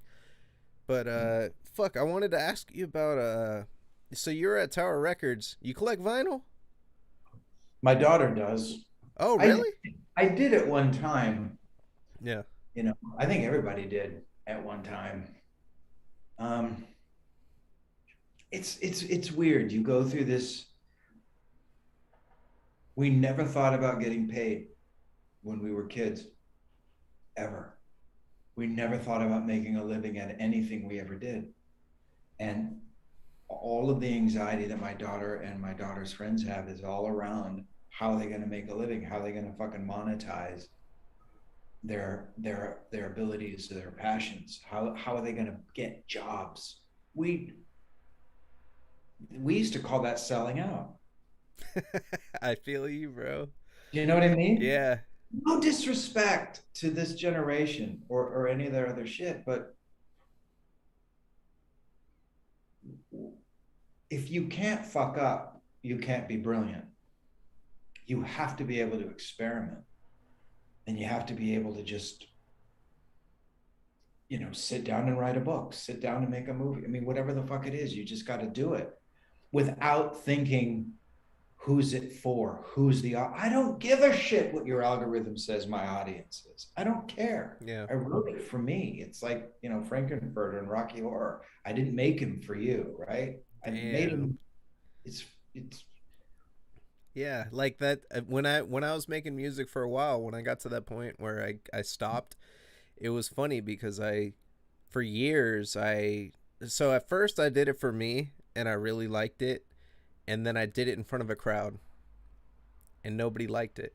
And I would show people my music and nobody liked it. And then I fucking did what I thought, you're supposed to do. oh, it's And the people worst. and they liked it, and I was like, man, fuck this. Like that's what really got me. Like, you know, I had a producer at the time that made this really good beat for me, and I did it in front of a show. It's on YouTube somewhere, and these people lost their shit, and I was like, I thought about it, and I was like, man, fuck this. Like I'm saying some stupid shit in this stupid song, and it's fucking everybody loves it, and I'm like, I don't, it's not me at all. It's not, I'm not me anymore. I'm a fucking product. You know what I mean? So it's like, Do you find that common among people your age, or is that an unusual it mentality to have? it depends. It depends. I mean, there in my people among my age, like all the kids that I grew up with, they're like either living very domestic lives now, and it's whatever, you know, or they're you know, I got a lot of friends that are still, you know, 30 and still trying to figure out what they want to do with their life, and you know, like single dudes and stuff. But a lot of the musicians that I mess with, like they're still just pushing, trying to do their thing, and they're not selling out, you know, which is cool. I sold out for sure with what I was doing. I was saying stupid shit, and it was funny because I got more pop. They turned me into their main attraction. They would save me for last. They'd pull me out, and everybody would be like, "Oh shit, it's this fucking guy saying all this crazy shit." But I talked to my friend. He's still trying to do his thing, but I don't know. I'm jaded as fuck with the music industry. I'm super jaded with it. Like it's something I don't want to go back to, unless it's the death metal, you know, thing. Like maybe I'd go back, but I'm not overly technical and good at that kind of music. These people I'm interviewing are way more interesting than me when it comes to that kind of music. But also, death metal creates a niche audience. You know, Yeah. like it's almost like you have to pay a price to appreciate it. It's not for everybody, and it wears that on its sleeve. It's a badge of honor that it's Yeah. not for everybody, and that's a very difficult concept for, you know, my daughter's generation to understand, because it's all about reaching the widest audience imaginable. What about you and just your personal spiritual sustainability and doing what you want to do? You know, so much anxiety in this generation, man. Yeah. So much anxiety. I'm like, what the fuck are you kids so uptight about? Yeah. Making a living. Life Where do is we life. life is terrifying for them. And that, again, going back to the Stone Age. I mean, that was an era where it I guess it's always been terrifying, but we weren't connected to strangers. We were only connected to the people we knew. And that sounds tribal and weird and fucked up, but the good part about that was that we knew who our friends were and we were genuine with them. Yeah. You weren't saying things online that you knew you needed to say in order to, you know, promote some social cohesion strategy. You know, it's all about everybody getting cagey and figuring out a social cohesion strategy. Yeah, it's a fucking game. It's a social game. It's like And game theory is all part of it. And I think it's going to come back around. I absolutely do. yeah. I think it has to. Everything's a cycle. It's happened in history way too many times, like Yeah. Industrial Revolution. Then you had the arts and crafts movement. I mean, there's all kinds of ways that this cycles around. You know, so I don't worry about it. I worry about people's mental health a little bit, especially young people. There's still a lot of good shit out there though. Like there's really genuine That's good to shit. hear. That warms my heart to hear Yeah. that. I'm, Like I'm glad to hear that. that like that wrestling shit I was telling you about, the wrestlers I have on here, man. I have there's this wrestler I had on named Dark Sheik. We had a totally botched interview. I got to get her back on cuz there was no audio. It was fucked up. But when we talked about it, you know, like she like in wrestling there's no story anymore. Do you remember Attitude Era wrestling? Did you watch WWF back then when Yeah. Stone You Cold couldn't was live, You could not live through the 80s and not know what WWF was. You just couldn't. Absolutely. So is this still, look, I don't want to insult anybody, but is it still scripted or is it actual people doing Greco-Roman style? Oh no, Actual. no, so it's always been scripted. It's always been scripted. Okay. But Okay. the thing Doesn't mean is, it doesn't take skill. I yeah, don't want to get in anybody's face. I get it. no, the beauty in it is like the it's funny because that's like the main thing that comes up when you talk wrestling with people, but it's like you think about two things. Okay, look at MMA, right? People are Mhm. fighting, But it's real. but what do they train you to do in MMA? The Kill each other. the ultimate training in MMA is to not get hit, because the more you get hit, the more damage you take, and then the lesser your career is going to be, right? In wrestling, on the other hand, it's the training is how to get hit, but how to take the least amount of damage. There are people that are, Oh, so they are cumulatively taking more damage consistently than MMA fighters, because there's some guys in there that literally run, catch their thing, get on the ground, they choke a guy out real quick, and that's their thing, and they can avoid being hit. They're gonna have a long career. They're gonna be the champion. But if you look at wrestling, it's like they're doing it in MMA. They're doing one fight maybe every 6 months. Like the top performing guys do one fight every 6 months. Maybe some guys fight 3 times a year. Wrestling, you're doing 4 shows a week where you're getting thrown around, you're getting slammed on freaking concrete or wherever, and it's like they're taking this cumulative damage on their bodies. That's why, like, I always, if you think about it like that, wrestling is probably the most hardcore shit that these people are doing, not to mention death match wrestling, because these guys get barbed wire, thumbtacks, they're slamming each other on thumbtacks. Like, I have the guy I'm having on tomorrow, Tony Vargas, the egotistical psychopath. yeah. He's wild.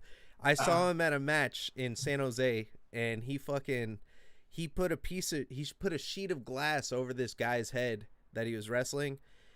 The guy was completely fucking limp.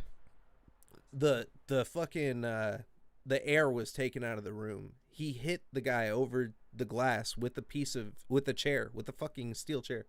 And this was after he already gave the guy a beating. He smashed light bulbs over his head, the long cylinders, and then he threw the guy through a door into a pole. The guy was completely limp, and he's bam, bam, bam, bam. He does it 4 times. Everybody was silent in the room. And then he couldn't break the glass with the chair. So he put the glass in the corner. He throws the guy through the glass. The glass explodes. The commentator is screaming, "Just end it. Just fucking end it." And he drags his limp body into the middle of the ring, which is covered in glass, thumbtacks, broken. He gets down on one knee, puts his palm on the guy's chest. They go 1, 2, 3. It was silent in the whole fucking place. Like, this was a packed, little venue. It's a nightclub that they do this performance in. And he gets up and he flips off the crowd. And because it was a guy that everybody loved. His name was Big Baby Powder. He's a pimp, is his thing, his gimmick. And he comes out there and smacks people, does the pimp slap with baby powder in their face. And, they love him. Tony Vargas fucking killed this guy. The referee throws up this, which means we need a real ambulance. He's really hurt. Turns out it was all part of the show. They planned it super well, and it's a mixture of theater with crazy acrobatics, with and he got the reaction he wanted out of everybody. And even the owner of the performance was like, "Yo, man, I think that was too intense, but you put on a hell of a show, so I don't, so it's insane, man. Wrestling is and the thing is, on TV though, right now, WWE, they're not doing that. Well, no, they're actually hitting each other. breaking jaws or breaking legs and like calling fucking McGregor or whatever. Yeah. No, I don't know. Luke's son does that. Do you know a wrestler named Jungle Boy? I was gonna bring that up when you brought up Luke earlier. He actually wrestled in the San Jose promotion I was talking about. I believe it. Like when he fucking said he wanted to be a professional wrestler, I'm like, what? Why? Well, Luke wanted to get him into, you make a real living. Nope. Nope. Jack wanted to be a wrestler. Yeah. And I guess he's doing pretty good at it. Oh, he's on TV now. He's like I think they brought him on he's wrestling like he wrestled the main dude for like the title, so he's probably making killer bread. Really? Yeah, he's No idea. huge. He's huge. Jungle Boy. Yeah, he's fucking he made it, man. Pretty much. He's like at the top of the chain out there right now. Cuz so WWE, turned WWF turned to WWE, and then they kind of changed their entire storyline to cater towards like a fucking 10-year-old audience. So they suck now. And they insult their audience with the storylines that they give.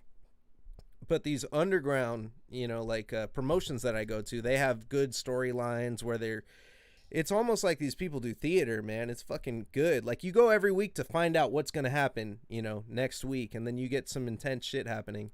But that's what AEW kind of did. They gave more freedom. That's where Jungle Boy wrestles now. He fucking he wrestles for that. It's like the more preferable, like if you were to go somewhere as a wrestler now and be creative.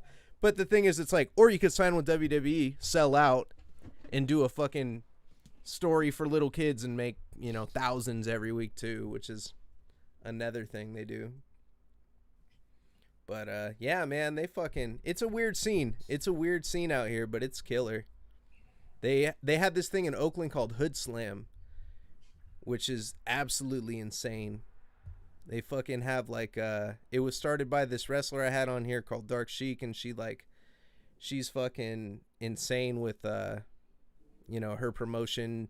She basically said it's for the fans. You don't want to insult the audience's intelligence, when they come to see a show. You want to give them a show they're going to remember and enjoy. And they have interesting wrestlers with crazy gimmicks. They had a guy named Surreal, man, who has a cereal fucking box for a head. And then like there was like a bit that they did where like a guy rips open the cereal box and starts eating like cereal actually in his cereal box head, and they're like, he's eating his brains, the commentators like fucking making it funny and shit. And it's like, it's fucking wild, man. It's something different. And what they say, there are two things that they say fuck the fans, and they say don't bring your fucking kids, because it's a 21 and up show. You go there and they have like, it's got a bar, and yeah, it's a total trip, man. I think it's cyclical, and that's how that's the direction wrestling is heading into now. And I think that's the direction that, hopefully film's going to head into. I doubt, but you're right. Doubt it's going to come out of Hollywood. You can't, it's too expensive. That indie scene is, A24 has managed to make itself a brand, so people will see their shit. Yeah. But who else? People are afraid to go to film festivals. They're held virtually. That's not the point. I don't know. Something's coming though. Some interesting hybrid will show up and blow everybody's mind. Did you hear about the movies that they're making in like Africa? They're making like fucking Rambo type movies out there. Really? No. Yeah. It's like a thing, like, and they're pretty good. They're low budget films, but they're like, really, really violent, and like, kind of like that 80s like throwback type shit to like Rambo type movies, where it's just like, high body count, a lot of action going on, and it's pretty cool. I feel like I don't know. Did you ever see that one movie? What's it called? The fucking what? El Mariachi. Yes, I actually met him at a film festival, and he showed us how he made it. Robert Rodriguez did a whole presentation to the film. I think it was first movie I made, got into South by Southwest, and he was there with. He'd already made it El Mariachi. I think he was there with Shark Boy and Lava Girl or something, but he had a whole documentary about how he made El Mariachi for no money. Yeah. But for every move that they go extreme like that, there's going to be a counter move that's just two people in a room talking. Or, you know, for every horror film like Rob Zombie makes, there's going to be some weird, trippy, you know, hallucinogenic induced thing like Mandy. You know, it's interesting because since it's all about making money, there's going to be a whole group of people who are just say, fuck it, let's just do it because we want to. Yeah. Do you see that? There's always this strange balance. That's what Dark Sheik said, because I was like, why don't you put your Hood Slam wrestling show on TV? It's fucking great. I would watch it every night, you know, for an hour. It's entertaining. And Dark Sheik was like, well, there are people with fucking, she said they know the show's here, but there are people with money that they're probably trying to figure out how to put it on themselves, you know? And it's like, that's the fucked up thing. It really comes down to where the budget is, how shit's going to happen. But passion projects will always prevail when you have the right people behind it and you have the right people that want to fucking make it happen, man. It's just hard to find sometimes. It's hard to find people of like mind. Yeah. Who want to do what you want to do. You know? And I think that's for me why writing books was, because it's something you can do without, I mean, eventually you need people's permission, eventually you collaborate, but a script is a blueprint. A novel is the house. It's already built. Yeah. The script, you know, whatever you write as a script writer is going to be, they're going to blow out a wall, put it in another bathroom in, move the kitchen. They're not going to want a working fireplace, whatever it is, it's going to be completely fucking altered. Stone Age was unusual in that it was not altered like at all. Fucking so perfect though, too. That's like a fucking, that movie, man. Like I fucking said, you can watch it over and over and it doesn't, the laughs are the same. It's not like Transformers, for example. I could fucking watch that movie one time and I'm like, all right. Which one? The one with Megan Fox? Yeah, the first one. You know, I'm just any Transformers fucking movie. I can watch it once and I'm good, and I probably cannot. I will be okay with not watching that movie for another fucking Yeah, a couple years. You know, like any movie, for example, like any big one. You know, but like the Stoned Age, I fucking watched that movie 3 times this week, and it was, you know, I was kind of pumped because I'm like, oh shit, I got Hubs on the show. But it's like, dude, I'm like, this movie's that fucking good. The laughs were hitting from the opening to the end, you know, consistently, and that's so fucking rare, you know. And I watched it with different people each time too, so that kind of helps too, because when you're watching with different people, you're like, okay, because I love that moment when you're watching with somebody else and like you look at the other person and they look at you and you're like, oh shit, you want to see their reaction, you know, like what you're seeing in something. And is your wife a fan of it? She hasn't seen it yet. We gotta. How is that possible? That wasn't part of the vetting process. We have to watch it. So I actually watched it with my mother-in-law's husband. We watched it, and then I watched it with my friend who's seen it a whole bunch of times, and then I watched it again solo. So it was like throughout this week. I'm probably gonna end up watching it again with her. I gotta watch it with her. I asked her too. I was like, do you want to watch this? I'm having Hubs on the fucking show, and she was like, well, we'll probably watch it the night before. But I ended up watching it with my buddy last night. That's what happened. Exactly. Yeah. She's gonna go, this misogynist piece of shit. Who the fuck did I marry? Oh shit. Yeah, I was just a hired gun. I like the script. No judgment. How did you feel reading like other scripts after that shit? Were you like, man, these ain't fucking Stoned Age? Well, after that was Powder, so that was a pretty great script. Yeah. What was it like? I've always been a big John Hughes fan. And what I loved about Hughes was that he really did capture that era well, having lived through it.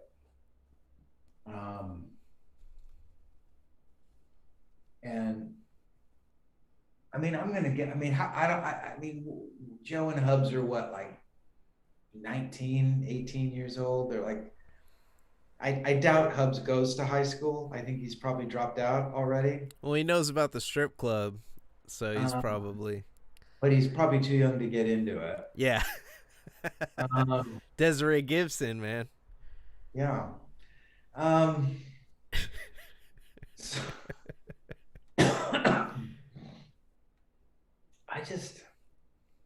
it was weird. It's really not a world that I inhabited. I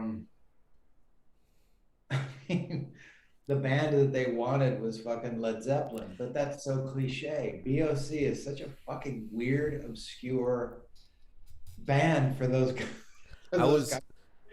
guys to be into, but that's the only band that they could get to agree to be in the film. And then it makes perfect sense. It's such an odd it's such an odd band to be like raw about. I don't know. There was just something very other about it, and it just had tremendous charm. It just was so charming. My mother-in-law or her husband, when we were watching the movie and Don't Fear the Reaper came on, when he was like, oh shit, the 8-track, and he throws in Don't Fear the Reaper, he was like going like this, and then I was looking at him like, no, you're about to hear what Hubs is about to say to him about this song. It was sort of dying. My God, what a harsh thing to say. They always put one pussy song out in front of the faggots are so fucking harsh and so, but it's so fucking classic. That probably has to be ultimately out of the entire movie, probably that sets the tone. That is the penultimate. That is the penultimate. That draws you in. They say someone, I forgot, one of my friends said, like, if something doesn't catch you in the first fucking 5 minutes of something, it isn't shit. And like, that is the first thing that it's and it's probably funnier every time you see it though, because it's so fucking great. And that was the audition scene. I can't believe what it would be if it was Tangerine. If it was Tangerine, it probably would have fucking sucked. Who knows? That could have changed the whole thing. Or if it was fucking, you know what I thought? What would have been a better song for a Zeppelin song would be Jamaica, Dire Maker. You know that song? Yes. I feel like that would be a more fitting song than the Tangerine song. But it had to be a band that people had heard of, but wasn't like. And it's not to say that BOC hasn't played stadiums. Clearly they have, but they're not like Led Zeppelin, which is kind of like, they were like U2 in the 80s. I mean, they're huge in the 70s. Yeah. Absolutely fucking enormous. And everybody was into them. And Joe and Hubs had to have their thing. You know what I mean? And then it's fucking Blue Oyster. Yeah, Blue Oyster Cult. And the part when he gets hit with the laser, I just noticed it today when I watched it again. Fucking the look on Hub's face when he gets hit with the laser, you're like, the fuck? Yeah, like what the fuck's wrong with you, man? Oh my God, you're becoming a liability, Joe. Oh shit. That's great. It was fun. Yeah, the It was face he makes. That was the only person that competes with the face that Joe makes when fucking when the laser hits him is got to be Tack with his facial reactions too, because that fucking Tack. Clifton Collins fucking Jr. Like what the fuck? I see him as Tack in everything he does, but he's done some shit after that, and I was like, he what the did.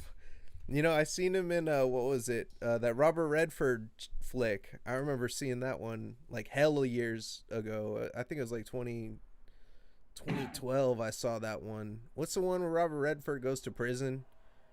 Uh Brubaker. No, not Brubaker. I forgot No, what it's called. he's too young for that. The Last Castle, The Last Castle. Yeah, he like goes into prison. He's like a sergeant, and like Clifton Collins is in that shit, and he's like a you know, he's like one of the dudes under Robert Redford. He basically builds his own army inside of a military prison because they've all been wronged, and he like says, "No, you're a soldier, you da da da," and like whips them into shape, you know, and you know, have some honor. You're in the military, and like they are like, "Oh shit, Robert Redford," and you know, but yeah, it's funny, man. And then he was in fucking Menace to Society. Like that's like another classic like 90s movie, but like he always played kind of like the like Mexican gangster type dude. So it was funny seeing him as like a goofball character. Like the theme song that plays every time you see Tack, that shit's funny too. What the Samoan dude that was in that movie, was he really a Samoan dude? The actor that played him? Not only was he Samoan, I think he was a wrestler. I think he was a wrestler. No Remember? shit. You gotta understand, it was so late at night and everybody was so fucking whacked most of the time. Um, I kind of remember that. I kind of remember that. I think he was. I think that's where they found him. Was that he was a wrestler? I think. Have him on.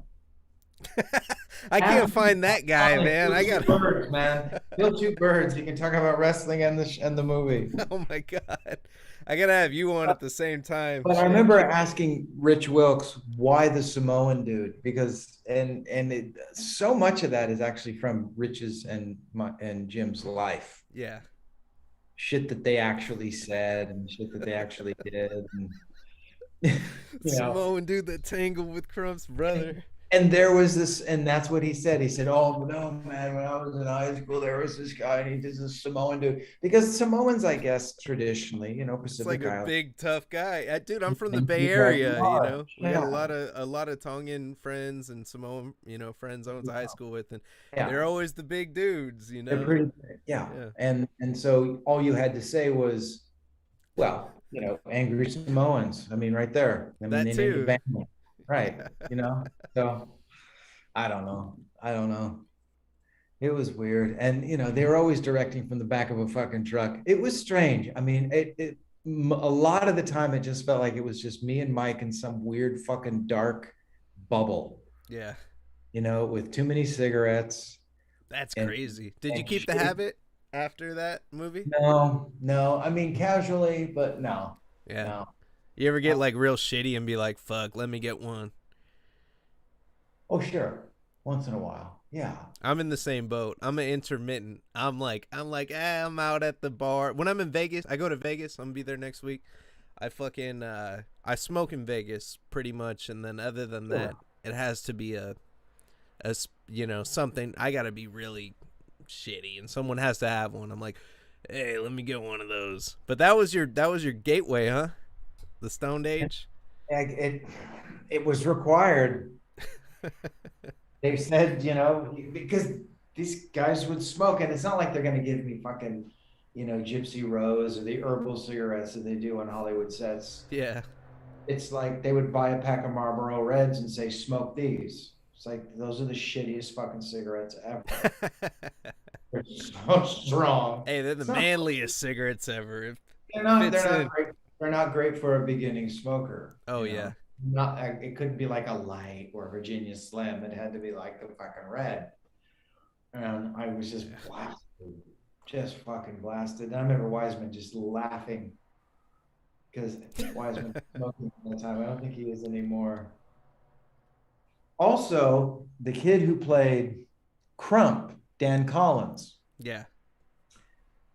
his partner, and he just had a baby like 2 days ago. So Oh. he's a new father, an extremely talented, tattoo artist and designer and car customizer. He's got a garage called Old Gold. His mother's English and his father's American, so he kind of has the kind of British aesthetic. He's a very, very interesting guy. I still stay in contact with him. It was a trip. It was a trip because it was between Dan and I think what's his name? The kid who got the Terminator movie. Yeah. I was reading about that on Instagram. I Yeah, saw yeah, he said that he tried out for that, but he cut his hair or something, so he couldn't. They yeah. didn't pick him or some shit. No. And Dan is another guy that had all of these other talents and just said, "Fuck it," it doesn't have to be this, Yeah. So it was. Probably worked out for the better, man. As you didn't get pulled aside to do no special fucking videos. Like fuck that. Well, I don't know. It's fun. It's all good. Hell yeah. Hey, like that's what I think about. It's like I always think about where I'm at now. I'm like 20, 29, trying to fucking do something, and I feel like I'm content where I am in my life. I don't need anything more than what I have now. I'm grateful to fucking be able to chop it up with cool people and fucking, you know, I'm just glad I was able to find this out. And not only this, but there's a bunch of other shit that I do on the side too. That's just for me, you know. And ultimately at the end of the day, I got my wife and my life, and it's like that's what I fall back on. That's like the most important thing. Like if I my main priority in life is to maintain healthy relationship with my family and just keep that going, so